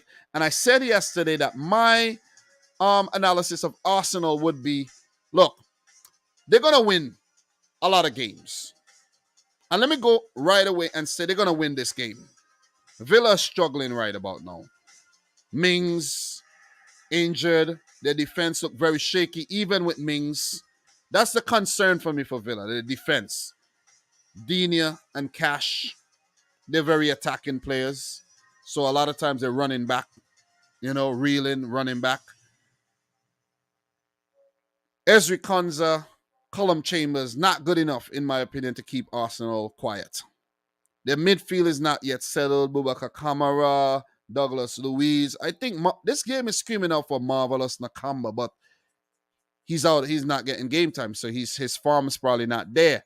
Another thing is Villa are panicking a little because the fact that they're not getting results, it's leading Gerrard to make a lot of changes. You know what I'm saying? You see the whole Leon Bailey situation where his dad, an agent, comes out being frustrated.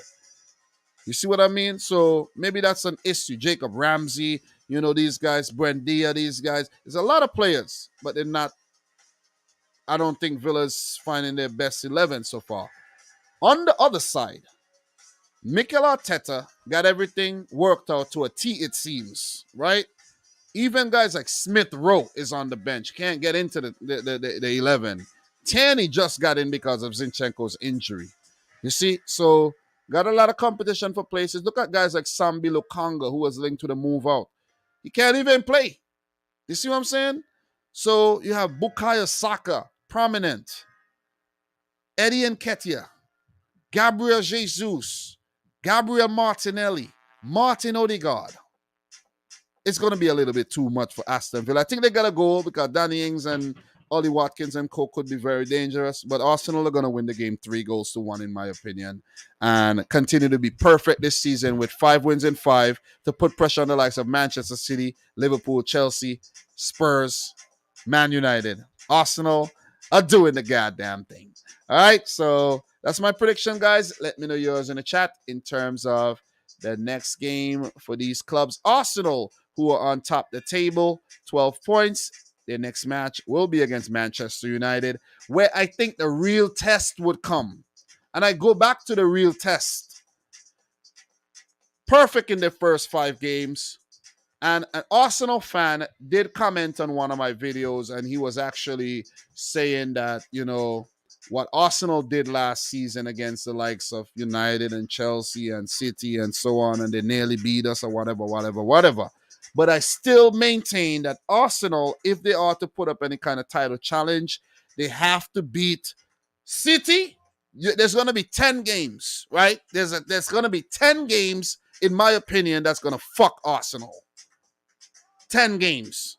2 against Liverpool, 2 against Man City, 2 against Chelsea, 2 against Spurs, and 2 against United. And that's it. They could beat up everybody else. But then there's going to be the tricky matches against the West Ham, the Newcastles, the Brightons. You see? And the Arsenal fan laughed at me. He said, ha, ha, ha, ha. What are you talking about? Well, you'll see exactly what I'm talking about. Arsenal are winning the title. Come on. Relax. I hope this ages well. I hope it does. So for Aston Villa, struggling in 15th position right about now, their next game will be against Manchester City. So it doesn't get easier for them. They might just go on to lose back-to-back games there.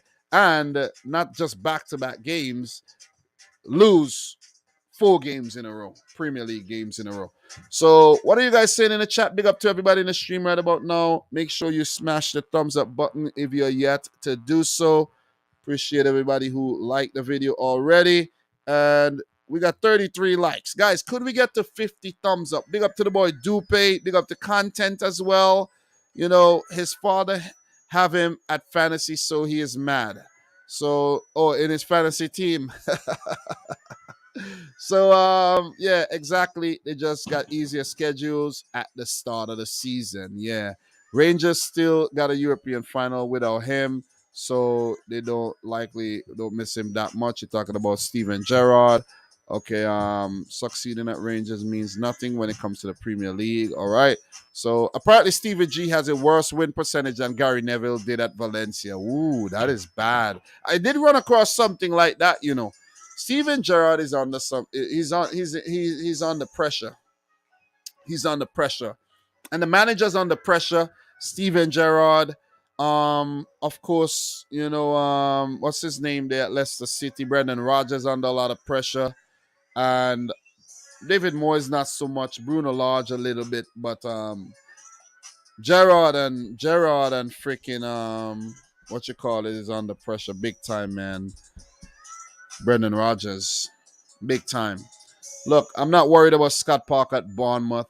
Bournemouth, if they ain't gonna spend the damn money, what else you expect's gonna happen? So let's go do this thing. I think it's gonna be a 2-0 win for Arsenal. Steven Gerrard will get sacked soon. Hoo-hoo. 5-0. God damn. Oh, that's for City. Oh, yeah. Arsenal 3-1. Verily in Pichu. So 1-0 says content. I did read that already. So, guys, what we're gonna do right now, we're gonna keep it moving. Though we got a few games left to talk about, and we're doing well. We're doing very, very well. West Ham versus Tottenham in this London derby. Let us talk about it. Let us chat. Let us chat. Let us chat. Let us chat. So, look, let's talk. West Ham versus Spurs. Aston Villa 0, West Ham 1 to pick up their first points this season. Nottingham Forest 0, Tottenham 2 to stay unbeaten. So, in terms of their last meeting, last season, Spurs actually picked up 2 victories against West Ham, one in the League Cup quarterfinals and a 3-1 win the last time they met. But West Ham did pick up a 1-0 win at home against Spurs, and they will be at home this time around. In the last 10, West Ham managed to register 3 wins against Tottenham, and the draw. So, they've been doing well against Spurs, I have to say. Definitely. But Spurs, of course, started the season better under Antonio Conte, starting his first full season in charge. So against West Ham, 7 matches, 4 wins, 1 draw, and 2 losses. Against David Moyes, 6 matches, 4 wins, 1 draw, and 1 loss. So against Conte, 1 win, 1 draw, and 4 losses for David Moyes. Not a very good record. And against Tottenham, a very poor record. 34 matches, 9 wins, 10 draws, and 15 losses. It's not that poor, but 9 wins, 10 draws, 15 losses. Yeah, that's 1.09 points per game. That's not good.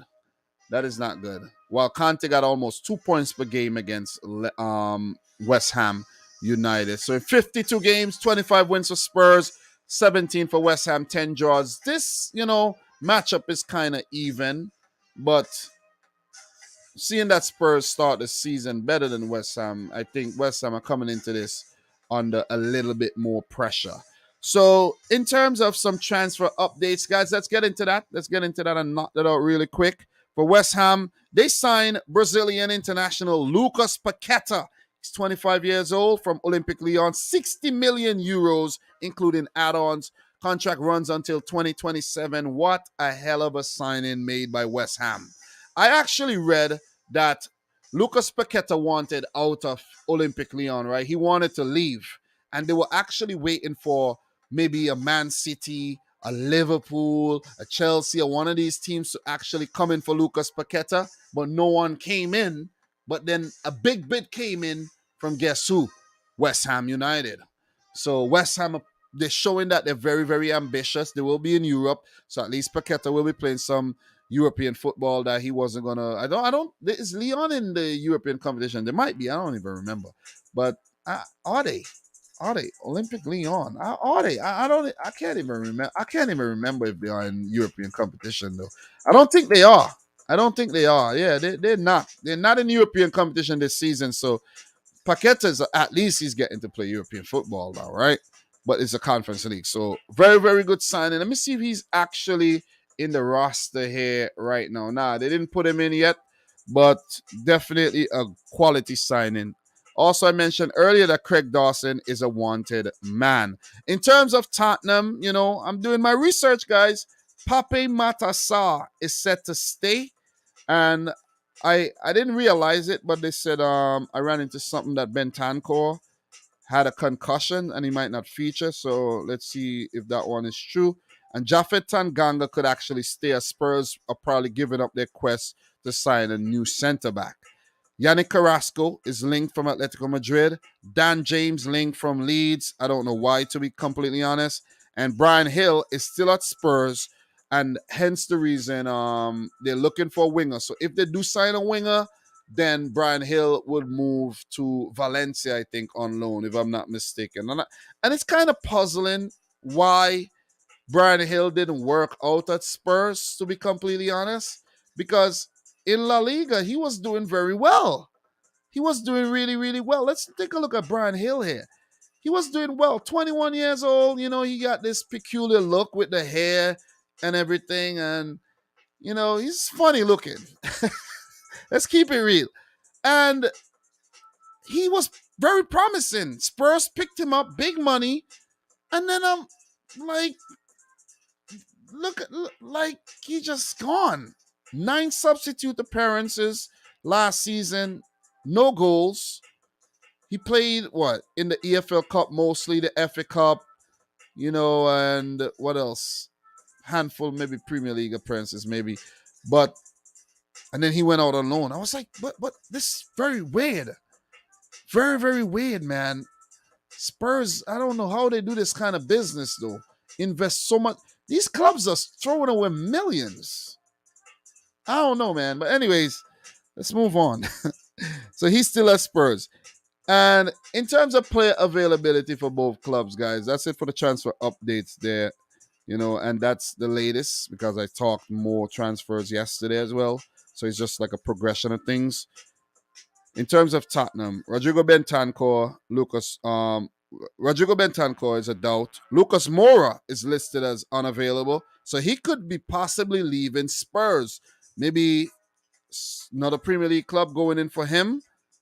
But they're looking to sign wingers. So I don't know. Maybe he's just staying. I don't know. But he's not available. Ollie Skip and Christian Romero are nearing returns. And as I mentioned, Brian Hill won't take part. He's, on the verge of leaving. Players to watch for me, for West Ham, I'm going to go with Pablo Fornals. And not just because he scored a goal in the last game. It's because he's always been a determined type of player. And the fact that Mikel Antonio is not doing anything. Jared Bowen's not doing nothing. Ben Rama's not doing anything. Lanzini's not doing anything. Pablo Fornals could be the man to put his hand up and say, okay, now it's time for me to actually be that man for West Ham this season. So, and he would actually want to strengthen his chances of actually making the Spanish team for the World Cup as well. So keep an eye on Pablo Fornals there. Scored a win in the last game against Aston Villa. So in terms of Tottenham, oh man, I'm telling you, oh man. Look, we didn't talk any Sergio Reguilon news. We spoke about that yesterday. He's leaving as well. I think he's going to Atletico Madrid. Look, you see this guy right here? He's changed things at Spurs. Ivan Perisic against Chelsea when Spurs were down and out. He came on, changed the match. And he's been playing well ever since, right? So he's hit the ground running. Even at 33 years old, Croatian international has proven to be a gem of a signing. So expect him to do his thing again if he starts in this game against West Ham United. Or maybe David Moyes will want to switch it up and rest him and save him for the weekend. I don't know, but let's wait and see. So, look, my prediction for this game. Let's talk prediction. Even though Spurs have been playing well, they struggled in their last match to break down Forest. They did score two goals, but still, early, easy goal, and then, that other Kane's brace, the Richarlison pass and everything, but they weren't overly impressive to say the least, right? And we could look back at the game against Wolves, and we could look back at the Chelsea game as well. So in the last 3 games, they have somehow, had to grind their results out. And coming up against a more quality team here than Forest and Wolves right now are West Ham. And West Ham are hitting form at the right time when they meet in Spurs. Maybe those games against Viborg actually helped. And they haven't been bad, like really bad, but they just wasn't scoring. And that goal could give him some confidence against Spurs in this London derby here. And West Ham will be at home, a place where if they're going to get a result, this is where they're going to get the result. So, look, it's going to be hard work keeping Tottenham attack at bay. Kulusevski, Kane, Son, Richarlison, Perisic, Emerson. It's going to be tough. And Spurs midfield is very, very robust. Maybe Easby Suma is going to slot in alongside Hybier, so it's going to be a tough game. I think these teams are going to cancel each other out here. That's my thoughts here. West Ham's, they have their own injury problems with Ben Johnson picking up an injury and Cresswell being a doubt. But still, if we go and we check the West Ham squad, we check out the West Ham squad. They have a deep squad. They've been struggling defensively with injuries, but the likes of Zuma Kufal, Ogbonna, Kera, Emerson, new signing from Chelsea, right? And if they could use a youngster if they need to, maybe a Ashby. I could see this being a very difficult game for both teams. 1-1 is my prediction. 1-1. 1-1. I'm leaning more towards a Spurs win, but I'm going for a 1-1 affair here. Expect Skamaka to start again. Maybe a Cornet could feature to help. I forgot Cornet was at West Ham for a second, I swear. I swear, if I didn't see his name there, I would be like, God damn, I forgot Maxwell Cornet. Seriously. But, it'll be a good clash. It will be a good clash. And this London derby, I think, is going to end in a draw. Guys, let me know your prediction. Let me know if you think Heung-min Son is going to start ahead of Richarlison again, or do you think Conte is going to switch it up in the middle of the week and, give a run out to Richarlison from the start. So I'm going for 1-1. It's a difficult game to predict, but you got to predict it. So for West Ham United, they are 16th right now in the league.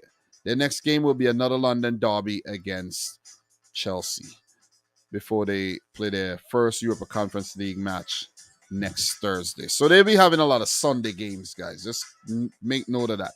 So for Spurs, who are third, they would want to stay right there, the same points as Brighton and Manchester City. Their next game will be against Fulham in another London derby, a game they expect to fully come out on top before they face Marseille in the Champions League. So, guys, share your thoughts in the chat. Do appreciate everything you guys are dropping there in the chat there. So, what we got here, man? Let me see. Sorry to interrupt, but I would like to tell you that Tottenham are the champions of the Premier League and not Manchester City. Sorry. Ha ha ha ha. Okay, then. Okay. Thank you. So, let me see. Yep. 33 years old with the lungs of a 20-year-old man, Perisic. Think it's going to be a draw, says Damien Hustlin. King Huddle, what are your thoughts here? What are your thoughts on this one, King Huddle? It's not been pretty, but we are winning games through a mixture of attrition and the stellar talent up front. We can grind out a 2-1 win here. Damien Hustlin, 2-2. Gil isn't strong enough physically at the moment. Okay, I see. Why y'all sign him then? Why you going to sign him if you know he ain't strong enough? I'm pretty sure you went and you scouted him and you told him to take off his shirt. Let me see what you got. And he was scrawny and you still sign him. West Ham playing solid. They deserve more in the first 3 game weeks. They are hungry. So I predict a 1-1. Oh, you predict a 1-1 like me. Wow. So 2-0. Oh, 2-0 to Spurs. Verily and Pichu and Leon aren't in Europe this season. Thank you. What else we got here, man? Fulham is going to be difficult. Okay. All right. Let me see. I think it's going to be a 1-1 draw. Tottenham aren't as good as everyone says. They're good. I think they're good. But guys, smash the thumbs up button if you haven't yet done so for the live stream. Could we get the stream up to 60 likes? I'm reaching, right? Am I reaching? We got 77 people in here, though. So appreciate everybody who's in here. If there's anyone watching from the More Dominic Rich channel, big up to you guys. Guys, we need 14 more thumbs up to reach a 50. We can do it. Smash it up. We are going to move on. We got 2 more games left. We are an hour 48 minutes. I cannot do this stream under an hour and a half, even if I try to. So the next game that we're going to talk about is the game between Leicester and Manchester United. All right. Let's get into that one. Damn, my wife got the TV on very, very loud upstairs, man. I think she's doing that on purpose, I think so. It's very, very loud. And we got like that surround song upstairs and it's loud. It's really, really loud. I could hear it. You know what I'm saying? It's loud. Somebody please tell my wife to turn the blasted TV down. It's loud. Anyways. Oh man, what a man got to deal with, right? So let's talk Leicester Man United. So Chelsea 2, Leicester 1 in their last game, struggling, and Southampton nil, Man United 1. Man United could be building up a head of steam here. And I see a predicted 11 here. And predicted 11 could be Dallo, Varane, Martinez, Malacia, De Gea, Casemiro, Bruno Fernandes, Ericsson, Sancho, Martial, and Rashford. Ooh. We're not going to see Anthony just yet, so hold your horses with that. So the last meeting between these two teams, a 1-1 draw at Old Trafford. But Man United actually picked up a 4-2 win when they traveled to the King Power.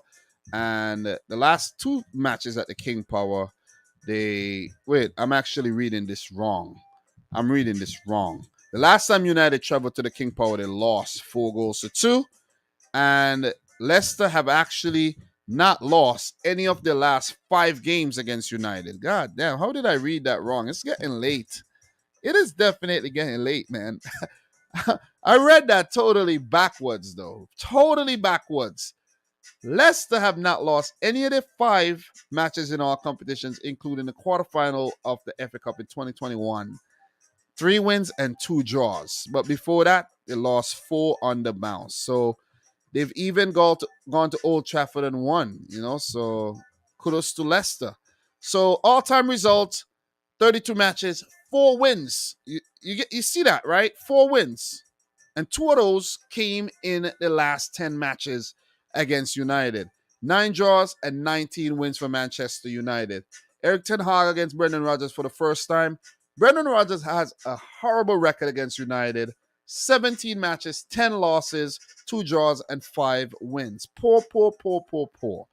And look, he's under a lot of pressure right about now. A lot of pressure. You know what they say? Pressure either bust pipe or it's gonna make diamonds. Are we gonna see Brendan Rodgers get the sack, or would he bounce back to take Leicester to maybe another FA Cup title? Who knows? So look, we're gonna move into the transfer updates. And in terms of Leicester, they're searching for a centre-back to replace Wesley Fofana, who has joined Chelsea for the record FIFA defender, 88 million euros, man. Ridiculous.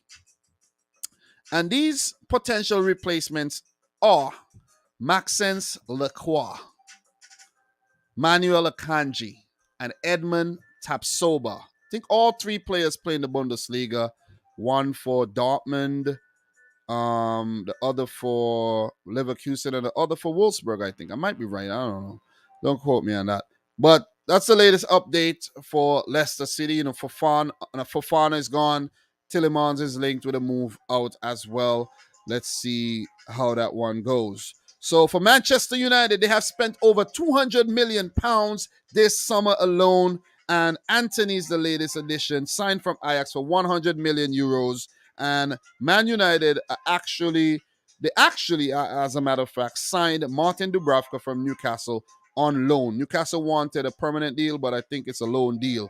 Also, for some updates, Hannibal Mejbri, the Tunisian international, will be at the World Cup, by the way, so he got to be very careful. He's joined Birmingham City on loan in the Championship, while Tahith Chong, the Dutch youth international, I'm pretty sure, is linked with a permanent move to Birmingham City as well. And those 2 youngsters are very famous for their hair. Big-haired player, Tahith Chong and Hannibal Mejbri. And let me give you guys a visual right there. So as it loads, the visual is going to pop up Tahith Chong with the big hair. He's like a black Chinese. And you go over to Mejbri with the hair again. And I like big hair player in FIFA, nice to look at. You see Mejbri there, the Tunisian with the curly suit. So also some more news for Man United in terms of, some transfer updates. I got a lot for you, man. Man United they are rebuffing offers from Crystal Palace and West Ham for Aaron Wan-Bissaka, okay? And that actually means that they're looking to keep the player at the club. So yeah, yeah. So I think they've said to themselves like, "Hey man, Dallo might not last all season. We need a backup option, and that player is gonna be Aaron Wan-Bissaka."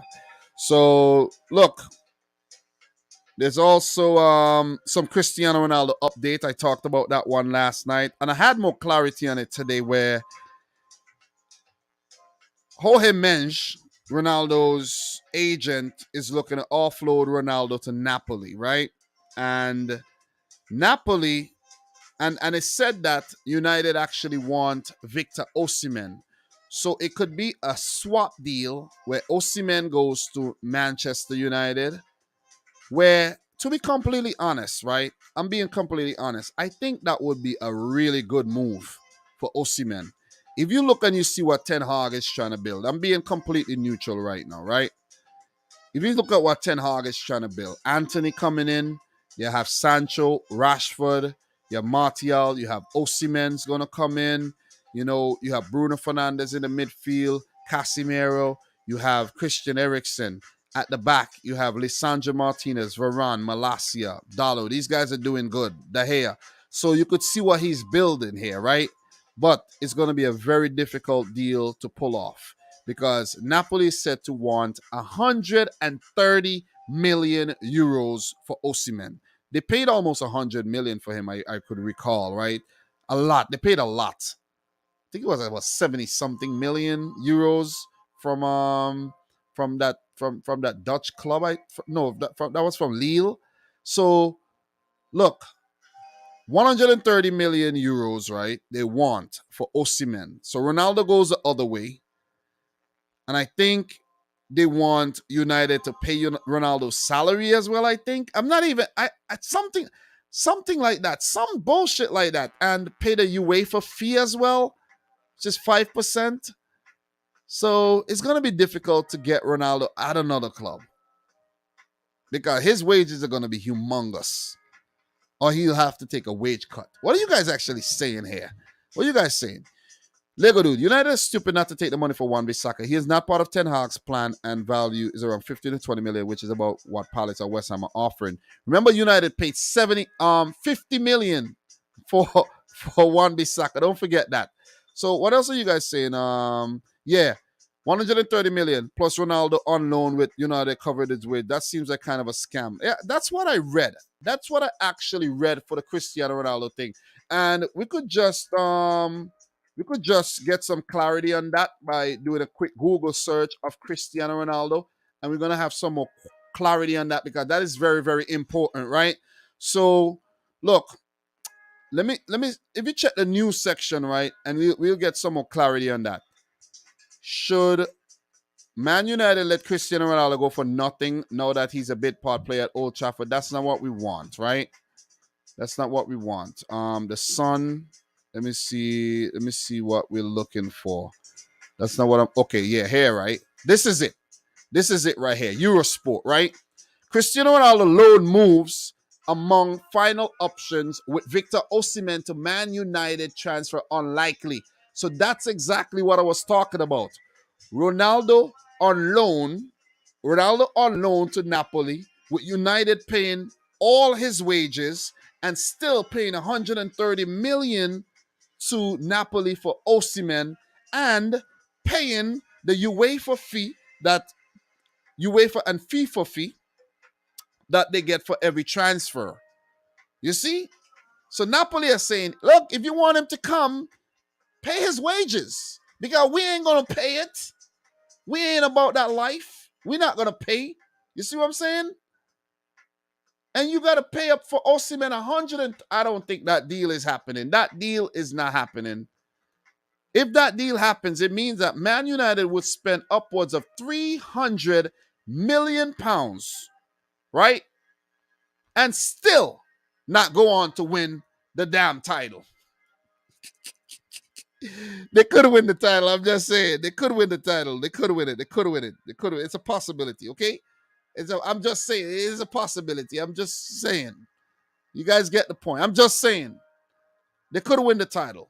But let's get back to that game and finish this analysis off here.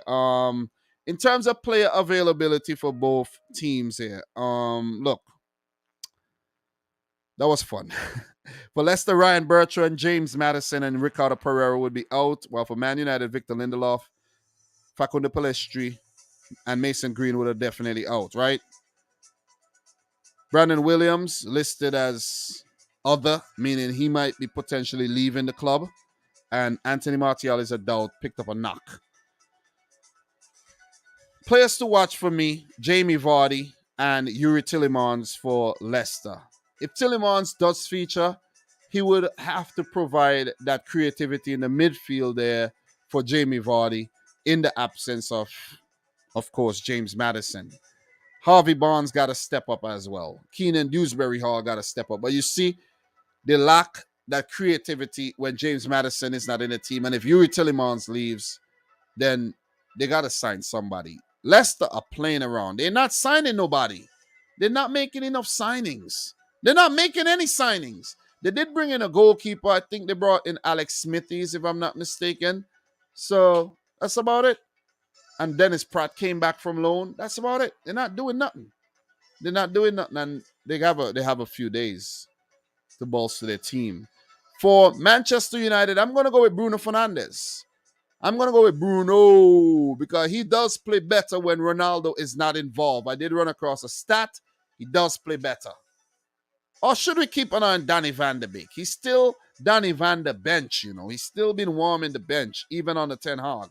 So, look, in terms of my prediction here for this game, Leicester City had a very good run against Manchester United in their last handful of games. And that is their last 5 games to be exact, where they're unbeaten against Man United, picking up a couple wins, 3 wins in that space, even winning at Old Trafford, and 2 draws.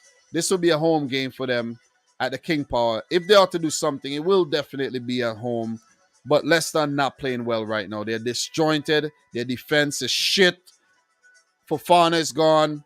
Vestergaard and Soyuncu are out of favor. And I don't know why Brendan Rodgers keeps persisting with freaking Daniel Amate. Daniel Amate is going to be the downfall of Leicester City. Mark my words. Mark my words. Okay? Leicester not winning this game. They're losing. Man United to win 3 on the bounce. They're looking good. I got to keep it real. They're looking good. You know, for example, if you go down the street, right, and you see your enemy, but your enemy is dressed nice, looking fresh, you shake your head. You look him up, you look him down, you shake your head. You say, looking fresh, my man. You're looking fresh. That might actually cool things between y'all. Not that I want to cool things between United and City, but it's cool down as well. But look, United are looking good. They're looking good. They splashed the cash, but they didn't just go and spend wildly. They brought in Casemiro, Anthony. Martinez looked like a fish out of water in his first game, but he's pulled things back. Ten Hag has made a decision to drop Ronaldo, drop Harry Maguire, drop Luke Shaw, drop Fred, and he's going to drop McTominay, and things are going to start clicking at Man United. Believe me, I think they're going to be clicking. I didn't predict them to get top 4. They just might. It's going to be hard. With United clicking, Arsenal clicking, City clicking, Chelsea clicking, Spurs clicking. And Liverpool, it's going to be a hell of a season. Man United to win this game 3-1 in my opinion. Leicester, done. They're in the relegation zone. They're going to struggle this season. They're going to struggle. Brendan Rodgers might get the sack very, very soon as well. But he'll get a job. I actually think Brendan Rodgers might get sacked. And then when another manager gets sacked, he might get the job in the Premier League. You might see Brendan Rodgers at Aston Villa. Oh, God. Oh, Everton.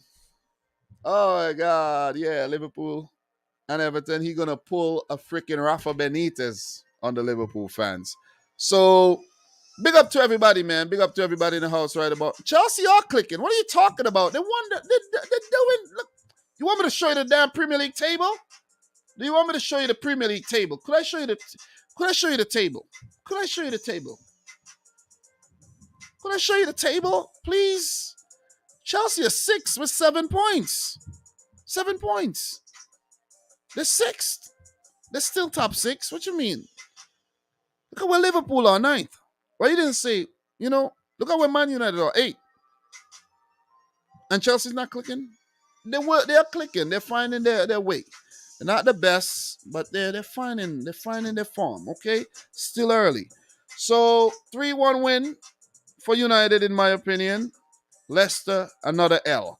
Guys, we're going to land the plane. We've been live for 2 hours, 5 minutes. We're going to land the plane on the final match today. And that game is, of course, the big one.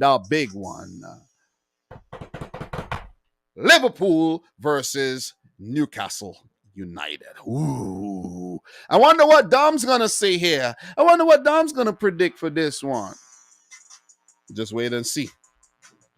Guys, if you haven't yet smashed the thumbs up button, make sure you do so. We got one game left to talk about. We got 70 people in here. We got 47 likes. Guys, could we get the live stream up to 60? Could we get it up to 60? I'm not continuing unless we get the live stream up to 60, man. Come on. You guys could do better than that. I'm pretty sure there's people in here who have not liked the video. Smash up the thumbs up button, guys. You guys could do better than that. Come on. Let's get it up to 60 likes. 60 for Liverpool versus Newcastle United. Come on, 60. Anyways, let's continue. Let's not delay any longer. Let me stop begging for you guys to like the video. Dom, we're going to like the video. Stop begging, man. Come on. The more you beg, the more I don't like it. Oh, God. All right. So, look, last game for Liverpool. Of course, we know they smashed Bournemouth 9-0. For Newcastle, a 1-1 draw against Wolves. Last minute settings. Alain Saint-Maximin to the max. The last meeting between Newcastle and Liverpool ended in a 1-0 win for Liverpool. Liverpool actually did the double over Newcastle last season, and Liverpool have not lost a single game against Newcastle in their last 10 outings. Not one loss, okay? I had to take my time and just breathe and just get it out slowly, just so that the overzealous Newcastle fans knows what's going on, because, there's been a newfound sense of, entitlement amongst the Newcastle fans, the new Newcastle fans, the new money coming into the club, being the richest club on God's creation. The last time they defeated Liverpool, you got to date all the way back to 2015, a 2-0 win at St. James's Park. And they did pull off a 1-0 win there as well. But the wins against Liverpool have been few and far between, right? So it's gonna be an uphill struggle in this game for Newcastle. I'm predicting. This is not my prediction, but I'm just saying, right? So Eddie Howe coming up against Jurgen Klopp for the 13th time, and just like his record against Pep is awful, the same goes for his record against both Liverpool and Jurgen Klopp. 1 win and a draw against Klopp, and that was when he was in charge of Bournemouth, of course. And in 15 matches against Liverpool, 13 losses, 1 win and 1 draw. Klopp against Eddie Howe, 12 matches, 10 wins, 1 win, 1 draw, 1 loss. Pardon me. And against Newcastle, it's a little indifferent. 4 draws in there, 7 wins, and a solitary loss. So all-time Premier League results, 54 matches, 31 wins for Liverpool, 11 wins for Newcastle, and 12 matches have ended in draws. Guys, let's talk a little bit of transfer updates for both clubs here. For Liverpool, Sepp Vandenberg is set to sign for Schalke on loan. And all the best to the young Dutchman because he's definitely not making a cut at Liverpool. And I have a question for you guys. Would Liverpool sign anyone else before the transfer window closes? There's been talks that Liverpool could be looking for a new midfielder. But I've been saying lately, right, when you look around the Liverpool midfield, they do have Fabinho, Thiago, Milner, Keita, Henderson, Oxlade-Chamberlain, Curtis Jones, Harvey Elliott, Bobby Clark, and Fabio Carvalho. You do a count, and that's 10 midfielders. They don't need no more midfielders. 10. But if they are to sign a midfielder, they need to sign someone creative. Maybe look at Lazio for like a Luis Alberto. I think he used to play for Liverpool before. A Sergej Milinkovic-Savic. They'll have to fork up some big money. But they need someone with some creativity, right? But let's say Liverpool doesn't want to go that route. I think they have the answer at the club already. And the answer is this man right here. This is the answer for all your problems. Fabio motherfucking Carvalho. Pardon my language, if there's any kids watching or any Christians. Look, anybody religious who don't like cursing. I do curse from time to time, but not too crazy. But look, I had to just exaggerate that one. Maybe the answer is right there in front of your face. And I spoke about that yesterday. I did. All right. Moving on to Newcastle. Martin Dubravka is going to join Man United on loan as a backup goalkeeper. So he's going to go from Newcastle as a backup goalkeeper to United as a backup goalkeeper. Man United is signing anybody these days, it seems, right? And Newcastle are in advanced talks with Timoyu Bakayoko. I don't know how true that one is, but that's a transfer rumor that I run into. Bakayoko back to the Premier League. I think it was at Napoli. I think it was at Monaco again as well. And Chelsea paid big money for him from Monaco. Never worked out. You know, he was part of that graduating class from Monaco that had Bernardo Silva, Kylian Mbappe. You had like guys like who else was there, man? There's a lot of players. I'm running a blank on these players right now. Fabinho as well. Fabinho, you know, Jibril Sidibe. Who else was there, man? A lot of guys, man. You know, a lot of prominent players were there.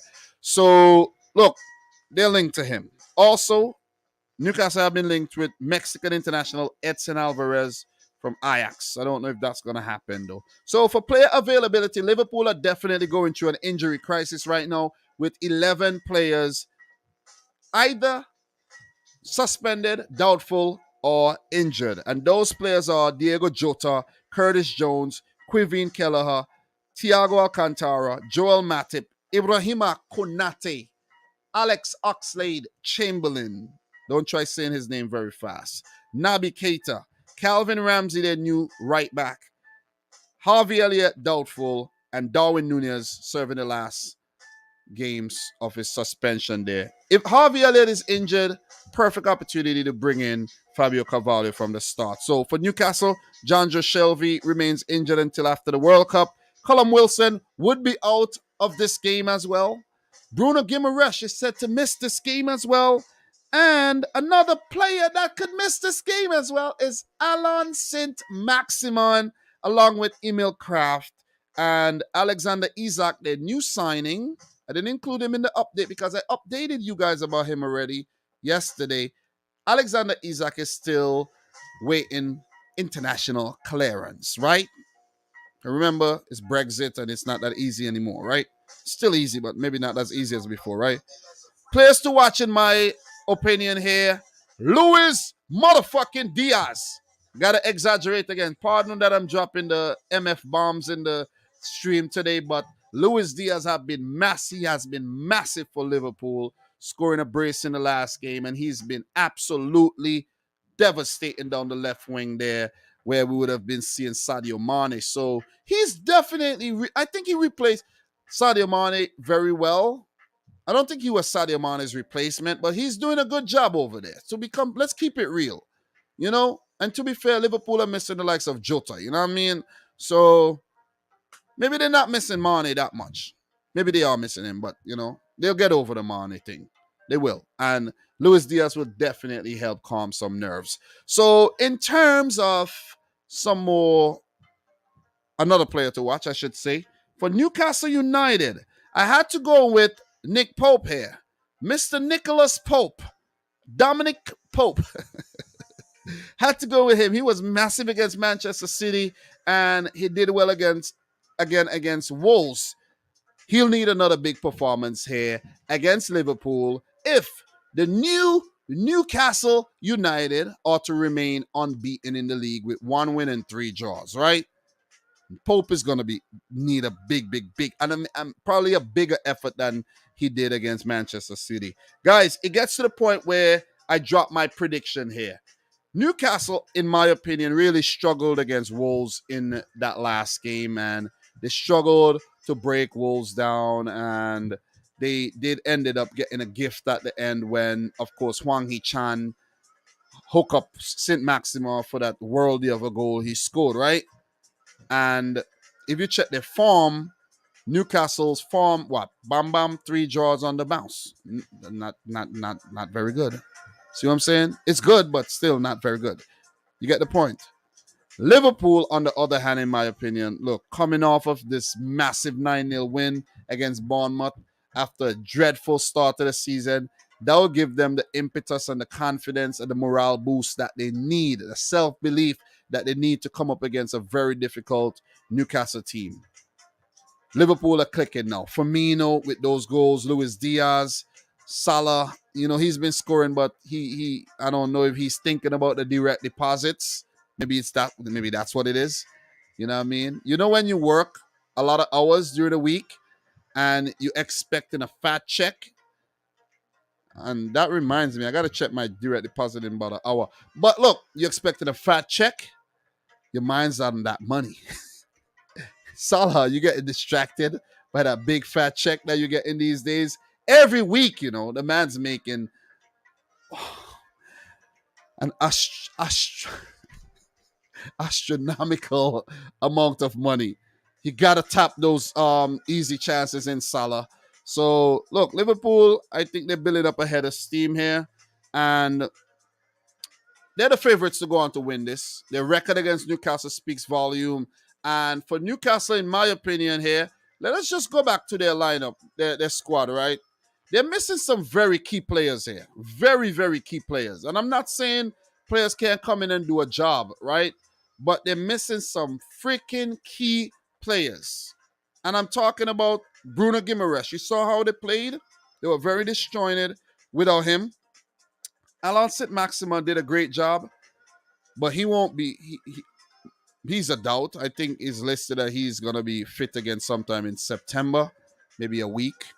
Maybe he'll play. Who knows? Maybe he'll feature on the bench. But he's doubtful. And that can be a good thing for Newcastle. Isaac's not ready. So it might be Chris Wood. Because Callum Wilson is injured. It might be Chris Wood. Wood and Wool. But he surely has not been gold at Newcastle so far. Very little amount of goals. Let's check Chris Wood and you'll see his stats. Chris Wood's going to start. He does have 2 goals for Newcastle. 2 goals in 17 matches there last season. And so far, 3 substitutes and a start. No goals yet. Chris Wood, they might need to ship him out. Right? Newcastle are not winning the game, in my opinion. And they're not getting anything from this game, in my opinion. I know that might shock some of y'all that I'm predicting Liverpool once again to win another game. And I've done that all season so far. 5 matches, I predicted them to win all 5. They didn't win 3. But I think they'll win this game. 3-0. They're going to come out. They're going to be intense. Klopp's 11 is going to be very, very important. I think Klopp needs to be positive. You need to play Carvalho and not Milner. You see what I'm saying? If Harvey Elliott is not fit, you can't put Milner there and Henderson and Fabinho. That's not a good midfield. You got to throw Fabio Carvalho in the mix. You got to throw him in the mix. You got to be positive. You got to put him in the team. Look at what he did when he came off the bench there against Bournemouth. You got to put him in. You see what I'm saying? And maybe even think about giving Kostas Tsimikas a run out for Andy Robertson, who looks winded. Right? He looks very winded. That would be the perfect opportunity for him to come out and play. Firmino should start, Salah, Luis Diaz. So if I have to pick an 11 for Liverpool, Diaz, Firmino, Salah, Carvalho, Henderson, Fabinho. If Elliott is fit, play Elliott and drop Henderson. But they're not going to do that because you need a help in the midfield against the Newcastle midfielders as well. And the defense, Joe Gomez, Van Dijk, Tsimikas, and Trent Alexander-Arnold. Look, Newcastle, I think they're missing the key players. If they are to get something from the match, guys got to step up. Players got to step up. You see what I'm saying? You see Matt Target is back in the team. He might start ahead of Dan Burn, or who knows. You may have maybe Botman and Shaw. Burn might start. Who knows? But this defense is going to have a hell of a job against this Liverpool team. Let me just put it out there. Guys like Miguel Almiron is going to need to be very, very clinical when they get their opportunities. Joe Willock got to step his game up. Longstaff got to step his game up. Joel Linton, we know he's going to be tough and robust. He got to at least try to chip in with a goal. They wish they could have had Alexander Isak here. But Liverpool 3, Newcastle 0 to lose their first match this season. And I say that confidently too. I haven't predicted Newcastle to lose games either. I predicted them to lose against Man City, but they won't beat Liverpool. If they do, if they pick up a draw, I'll be happy about that. Let me just put it that way. This is the Man City fan creeping in right now. I'll be happy. I'll be happy though. I'll be happy. You know what I'm saying? I'll be happy. So, yeah, that's my thoughts. Liverpool 3, Newcastle 0. And that's final, guys. Please share your prediction in the chat. Do appreciate it. So, for Liverpool, this will be a game at Anfield, of course. They have home advantage. They have 5 points this season. They're 9th, and their next match will be against Everton. They will be at home still, but just across just a stone's throw away. And then they have Napoli in Naples in the middle of the week. Liverpool, usually they Napoli give them a run for their money usually.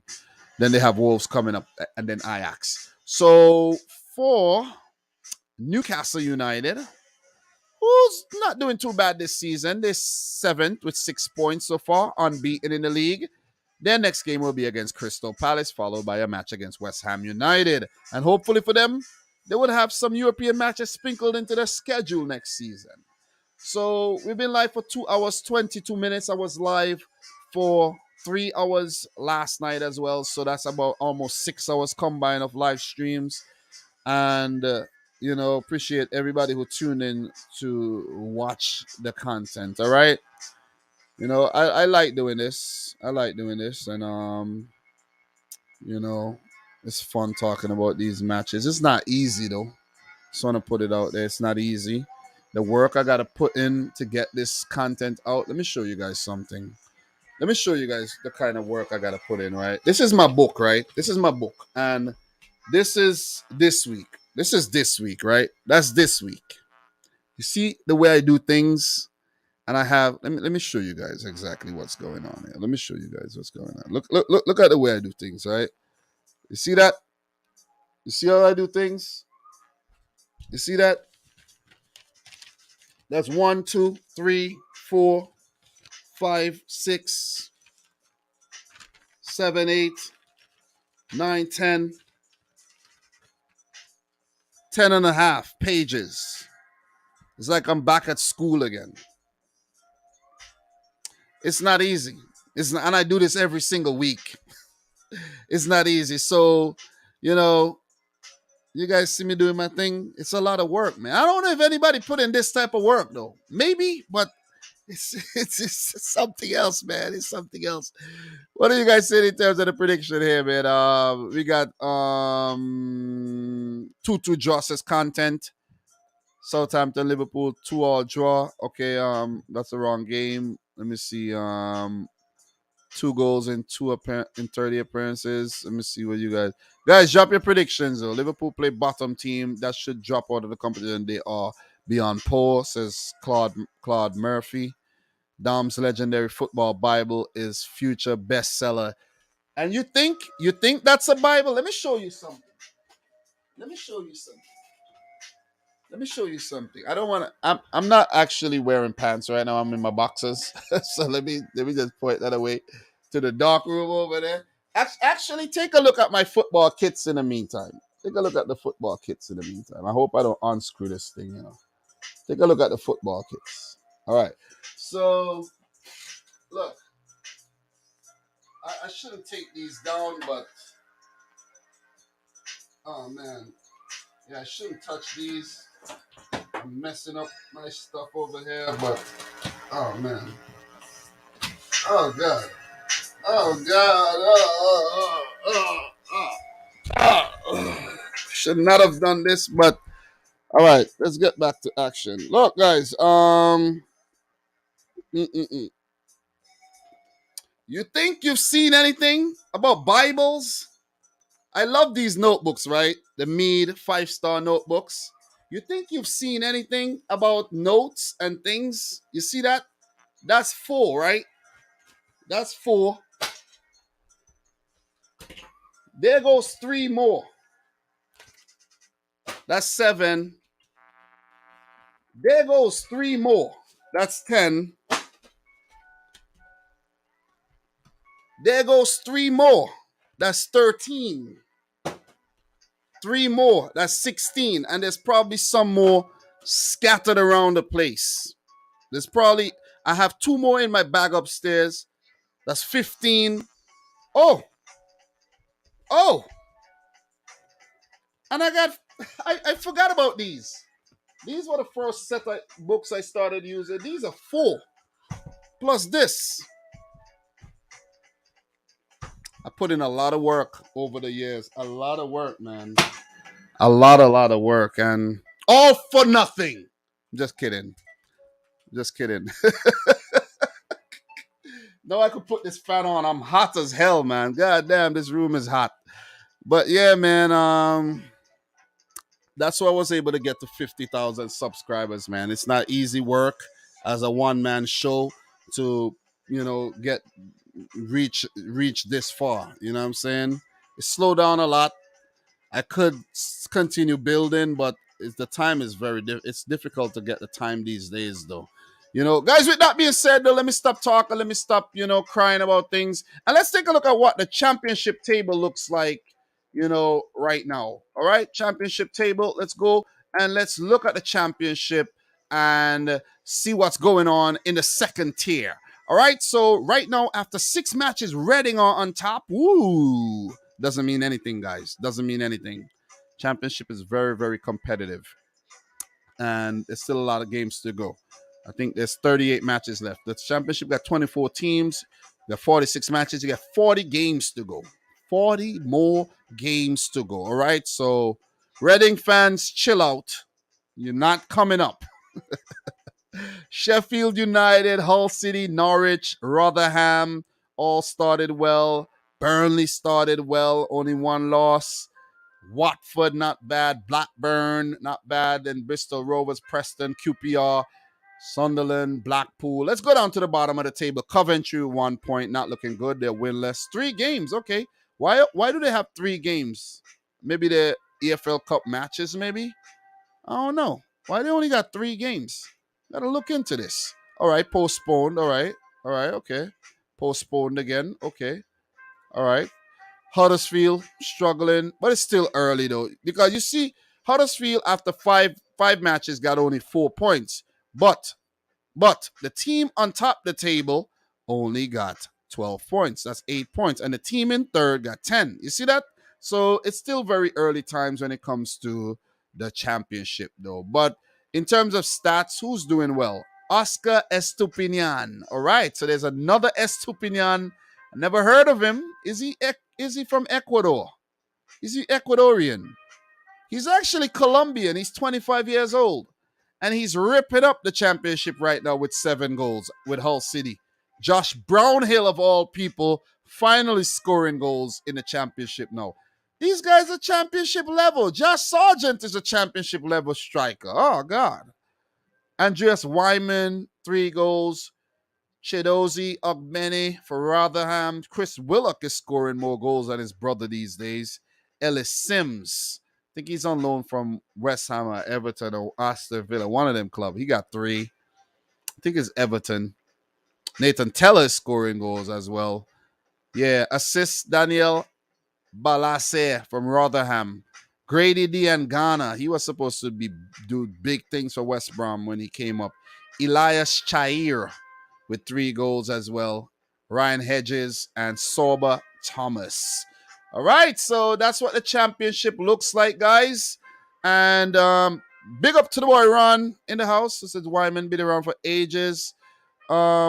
Would like to see company do well. Yeah, me too, me too. He probably bring them back in the Premier League though. Damien Hudson says, love the work that you do, bro. Great content. Mr. Rivalry with you and Ryan though. That was fun. That was a long time ago when you think about it though. Ryan and I, the content that we did was what? 2019, 2018, 19, 19, 20. But Ryan's doing his thing though, we cool, we cool, we cool, you know what I mean? We cool. He's on loan from Hearts? Nah, he's not on loan from Hearts, bro. Ellis Sims is from Everton, I think. Ellis Sims, not Hearts. What are you talking about? Hearts. Ellis Sims. You see? You got it wrong. He's on loan from Everton. He was at Hearts, he was at Blackpool, and he's at Sunderland now. Look, content, relax. Oh man, guys, look, what we didn't do yesterday, we could do again, and we could check out a few things like I promised, and let's check out the Eredivisie really quick. Let me just look up Ajax and I'll get the Eredivisie. Because Eredivisie is so difficult to spell, man. So, Eredivisie. This is what the Eredivisie looks like right about now. Ajax on top, Feyenoord second, PSV third. You got AZ Alkmaar fourth, Heerenveen a fifth, and so on and so forth. You got Twente, Excelsior. If you ask me to name 10 Dutch clubs, I would not have named Excelsior. I can't remember ever seeing a club by the name of Excelsior, to be completely honest. Excelsior Rotterdam. I don't know that club. I'm going to keep it real. I know Groningen. I know all the clubs I talked about before, but not Excelsior. I know what? I never heard of Volendam. Never. Volendam and Excelsior, never heard of them. All the other clubs, yes. Yes. Fortuna Sittard without a point. No points. Wait. Which club is what you call it playing for these days? Is it Fortuna Sittard that Burak Yilmaz is at? It's fucking crazy. I think so, Yeah. Burak Yilmaz. See, guys, I do my research, I know what's going on with things. Burak Yilmaz, the great Turkish international, is at Fortuna Sittard these days, where he is now. I think he's playing like I read that Fortuna Sittard's manager got sacked and Burak Yilmaz took charge of training. All right, so the new manager is now Vergusen, but Burak Yilmaz was actually in charge of training when the manager got sacked. So there's already been a sack in there for Fortuna Sittard. And if you want to know who got sacked, let's just take a look at the lineup from an earlier game. And the player, the manager's name is Ulti. Sios Ulti. That guy right there already got the sack. You don't want to be that guy to get the sack 4 weeks into your new job. You don't want to be that guy though. So in terms of some scores, man, let's take a look at some of the scores quickly. And let me just click this. Let me click the Eredivisie. Let's look at some scores. I do have access to watch the Eredivisie as well. I think it's on ESPN Plus. Let's see what the bigger teams are doing, man. Feyenoord 4, FCMN 0, Vitesse 2, Waalwijk 2, Heerenveen 2, Fortuna Sittard 1, Ajax 2, Utrecht 0. PSV 6, Excelsior 0. Who scored for PSV here? Javi Simmons, Brace, Sangare, Brace, Veerman, and Cody Gakpo. So, big win there for PSV. It's going to be between Ajax, PSV, and, of course, Feyenoord for the title. And AZ defeated Cambuur 1-0. So, you got to throw Alkmaar in there as well. So, the top 4 teams, they're going to battle for the title. And with Ajax depleted, it doesn't even matter. They're still winning all their games. You see what I'm saying? So, they're doing the damn thing. Okay, so another league that we're going to go on to. But before we do, let's see what players are doing. Steven Bergwijn with 4 goals. Sidney Van Hooijdonk with 4 as well. Javi Simmons with 4. Bas Dos doing this thing at Utrecht with 3. Burak Yilmaz do have 3, even though they're winless at the bottom of the table. Cody Gakpo with 3. And Danilo at Feyenoord with 3. Assist King, Amin Sarr, Cody Gakpo with 2 as well.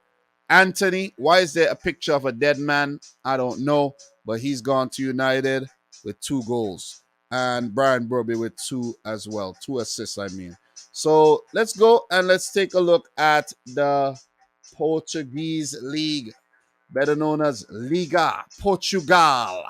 All right, so let's take a look. There was a big result. Big up to my boy Michael Talks Football. I saw him share that on his Twitter. There was a big result. Let's take a look at some of the results here. Estoril 3, Pacos Ferreira 0. Portimonense 1, Maritimo 0. Benfica 3, Boa Vista 0. Who scored here for Benfica? Morato, the defender, and Joao Mario, the former West Ham and Inter man, with a brace. And I think that might be that Joao Mario, right? There's a couple of Joao Marios around the place, you know. Yeah, it is that Joao Mario.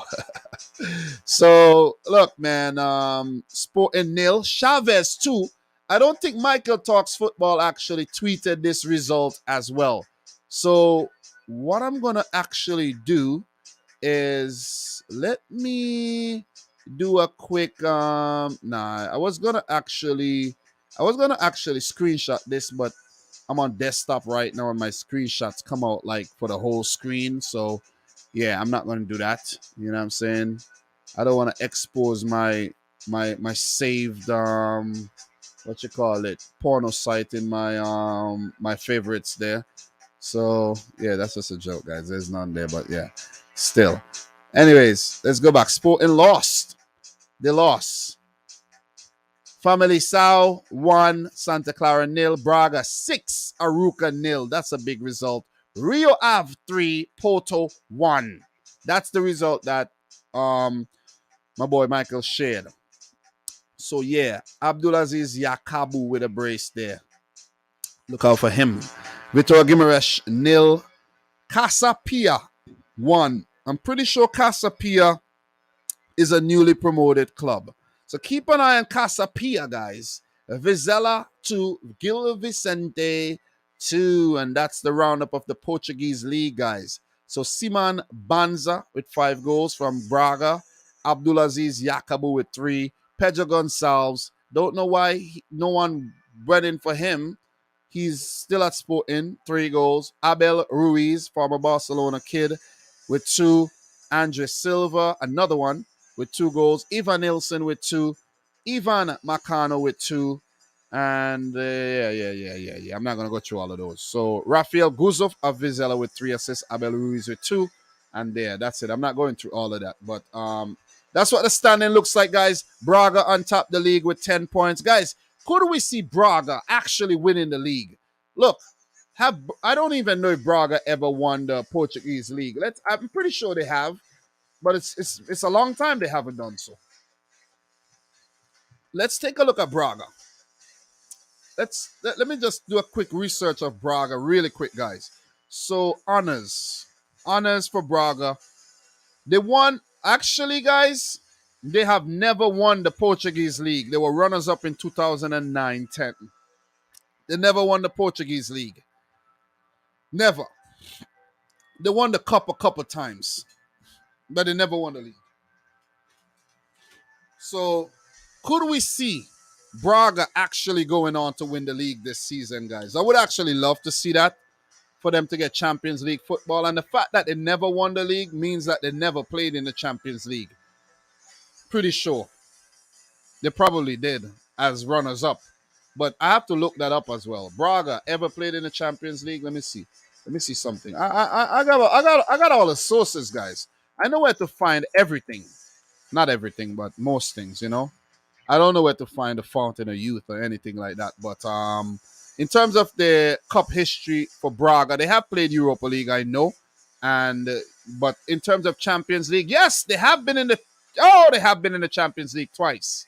Yes, it's probably as runners up. No, it's probably as like I don't know how they qualified, but oh, maybe it was around a time when Portugal had like three teams qualifying directly to the Champions League.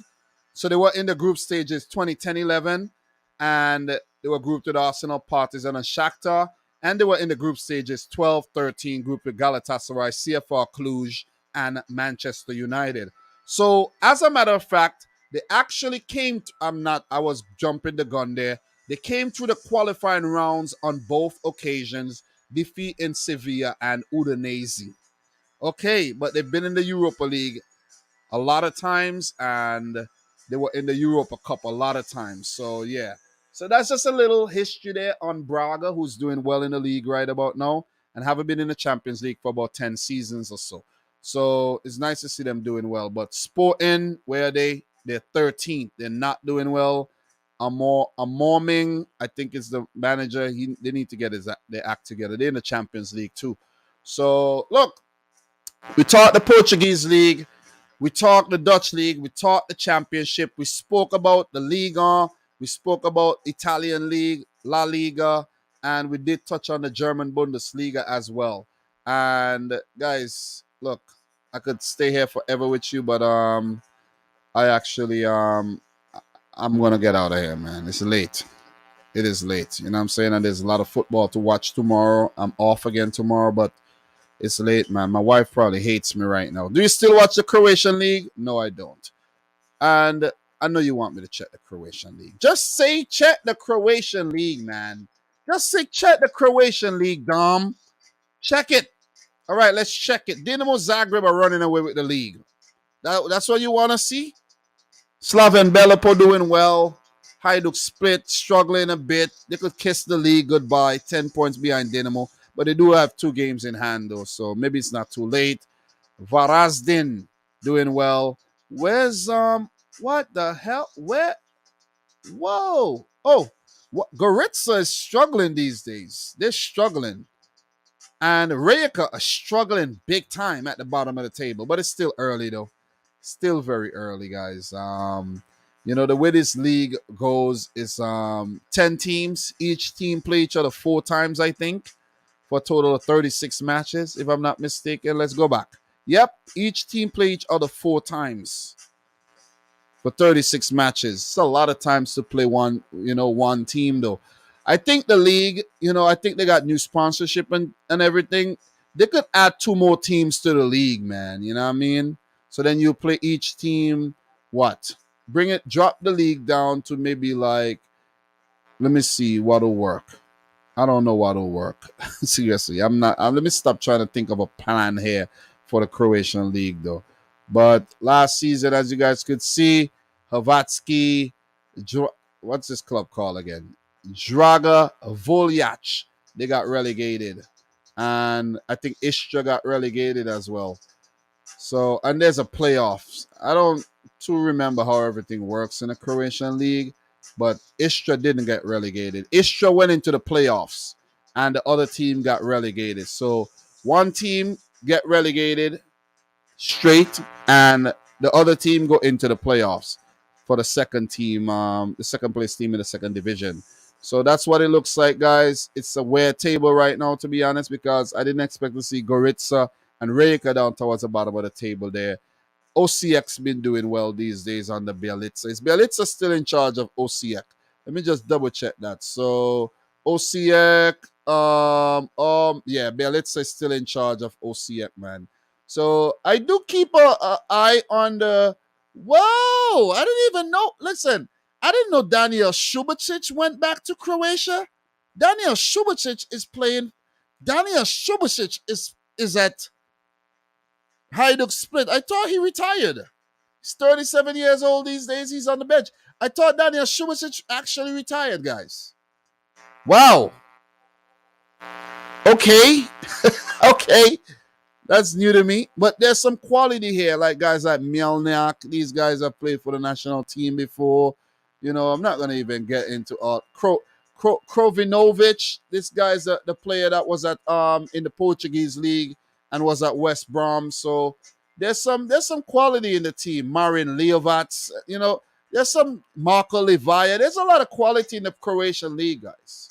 A lot of quality, especially Dinamo Zagreb. So that's what's going on in the league right now. Before we do leave the Croatian league, let's just take a look at what the last match day we had some big results that we could, Dinamo defeated Šibenik 2-1, Rijeka lost to Varazdin 2-1, Istra beat Gorica 2-0, Slaven Bielefeld defeated Lokomotiva, and Osijek defeated Hajduk Split. 5 matches every single week. It wasn't difficult to cover the league, guys. It wasn't. Only 5 games to talk about. I started doing it, but then I should have continued, though. I really should have continued. I should have been a little niche that I had, but I stopped. It's because the people wasn't supporting the blood cleating. Okay? It sucks when you put in a lot of effort into something and then nobody's watching it, man. So I was like, to hell with this. Wasting my blood clot time. And time is of the essence. Time is money, man. But, Bielitsa got sacked today? You're lying. Osijek, but they won. Osijek 2, let me see something. News. Nah, you're lying. You gotta be lying. Nenad Bielitsa. News. What? Oh my God. You gotta be kidding me. Wow. That's crazy. He's doing well at the club and he got sacked. You know why he probably got sacked? Because he didn't go through to the Europa Conference League or whatever qualifiers they were in. Wow. Okay. Thank you very much there. You gotta, when people are dropping gems in the comments, you have to actually say, hey man, acknowledge them. So thank you very much. Awesome. Thank you, Lego Dude. Thank you, Content. Thank you very much for all the, the gems. Alexander, thoughts on Tottenham. You're gonna have to rewind for that one. What else you got, man? Let me see. Let me see. Let me see. All right. Oh, I think the Coventry match had canceled, postponed, or something. Yeah. So yeah, man. There's a lot of leagues that we could check, guys. We could check there's a lot of leagues in Europe, but I'm not going to go and check all the leagues right about now, man. I'm tired. But before we do, what's going on in the MLS? Yeah. What does the standing look like? Eastern Conference, 28 matches played. So, what? Yeah, I think it's almost done. Yeah, 28 match, 14 teams. Yeah, I don't know how it works. To be honest, I don't. Philadelphia Union seems like they're gonna win the Eastern Conference with Montreal in second. Montreal changed their badge again. So New York, NYCFC, my team, if I have to have an MLS team, sister club of Manchester City, 45 points. Red Bulls, 4th. Orlando City, 5th. And Inter Miami and Columbus. So I don't know what these are. I think these are to go into the playoffs, right? So 7 out of 14 would go into that. So yeah. Oh, hard luck to Chicago Fire, man. Big up to my boy Ezra Hendrickson in charge. Did Ezra Hendrickson get sacked? Let me check. They still got games to play. Still got a lot of games to go, man. But look, Ezra Hendrickson out of St. Vincent and the Grenadines. Big up to my boy Ezra. Let me see what's going on here. Lineups. Let me see. Oh, he's still in charge. Big up to the boy Ezra Hendrickson, man. You know, we did talk on Facebook. He actually hit me up. I was like, whoa, Ezra. And talk about Ezra. He did send me some videos of all his MLS goals and all the goals he scored. So I have to find them and drop that reaction video on the Dominic Rich, the Domination channel. Ezra, 50 years old, out of St. Vincent and the Grenadines. Yeah, big up to my boy Ezra, though. Anyways, let's keep it moving, though. Hope you don't get sacked, bro. Hope you don't get sacked in the morning because you didn't do too good in the first season there. But stay focused, you know. Look, 30 points, 30 points. Could he get back into yeah, it's not too late. Still a couple games to go. Let's go, Ezra. You know, pick up some points and get the team up in, you know, the playoff spot. See what I'm saying? Get him up in the playoffs. See what I'm saying? So it's not too late. He ain't gonna get sacked in the morning. Western Conference, LAFC leading the charge. So Aston, one of them new teams. Second, Minnesota, Dallas, Nashville, Real Salt Lake. You know, I don't know. I know all the MLS teams, actually. I know them when I see them. But if you ask me to list them all 28, I don't know. I'll probably get like 15. You know, so that's what the MLS looks like, guys. You know, so checked out the MLS there. So, look, with that being said, though, it's time to get on out of here. Bundesliga 2. Donovan is requesting the Bundesliga 2 before we go. So, Bundesliga 2, Arminia Bielefeld. Are they on top of the table? That's why you want me to check them out? No, they're at the bottom. They're at the... Remember I told you, when you talk shit about Manchester City, I told you I want Arminia to get relegated and to get relegated again, double relegated. I didn't really mean that. But I hope y'all get double relegated, though. Oh, my God. Oh, I'm just joking, bro. Calm down. Calm down. Paderborn, Darmstadt, Hamburg, Heidenheim, Dusseldorf. You know, who's that? Kaiserslautern. You know, these teams, I know these teams. I know most of them, not all of them. I know these teams, you know. That's what's going on in the Bundesliga 2 right about now, guys. Goal scorers, Felix Platt of Paderborn. So if there's a struggling Bundesliga team, they could actually sign him up. He's scoring. It's proven. Right? What else you got here? Fabian Rees assists. Fabian Schlusslener.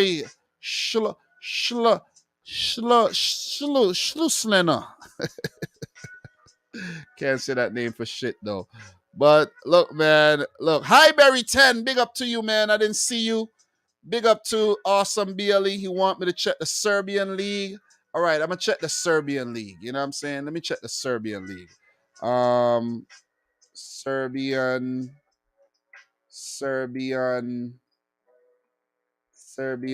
League. Serbian Superliga. Oh, Red Stars on top of the table. That's what you want me to see? Red Stars on top. Okay. Perfect so far. Novi Pazar. I never heard of that team. Vozdovac. Never. Maybe I heard. Yeah. I don't know these teams that well. Vojvodina I've heard of. Bashka Topola. Don't know that team. Where the hell is Partizan? They're 8th. God damn. I don't know these teams very well. I gotta keep it real. I don't know. Napredak. You know these Serbian teams song like, you know, cancer medication. Oh my God, man. Prescribe the man some Napredak, please. You know, that'll kill him. Surely will. But guys, in terms of stats, Bojovic and Nikola Stulic with the goals. Stulic. Milan Pavkov. Damn you, Pavkov, with that own goal against Haifa.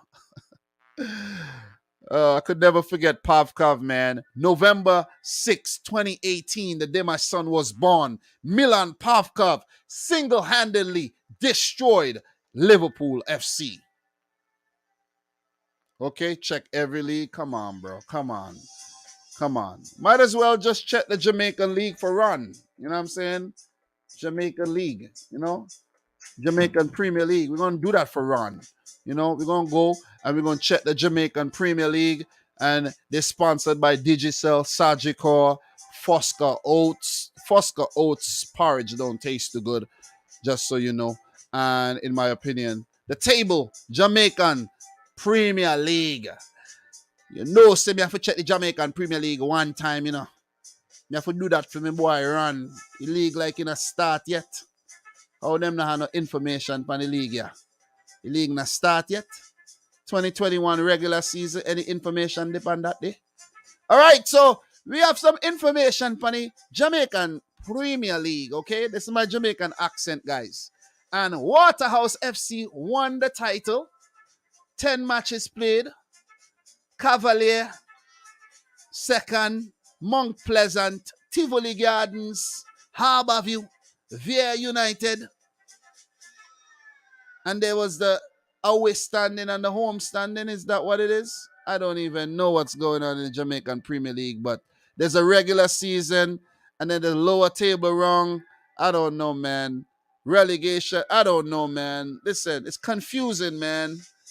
I don't know what's going on with it. Oh, we got some standings here for the 2022. It's taking long to load. But Waterhouse FC on top again with 22 points. 22 matches played, 49 points, sorry. And there's 12, what? There's 12 teams in the Jamaican Premier League. And you got Dunbeholden, Dumbleholden, on it, God, it's so hard. So that's what's going on, man. Look, man, look. Thanks a lot, guys, for tuning in to yet another one. That was fun, though. That was fun.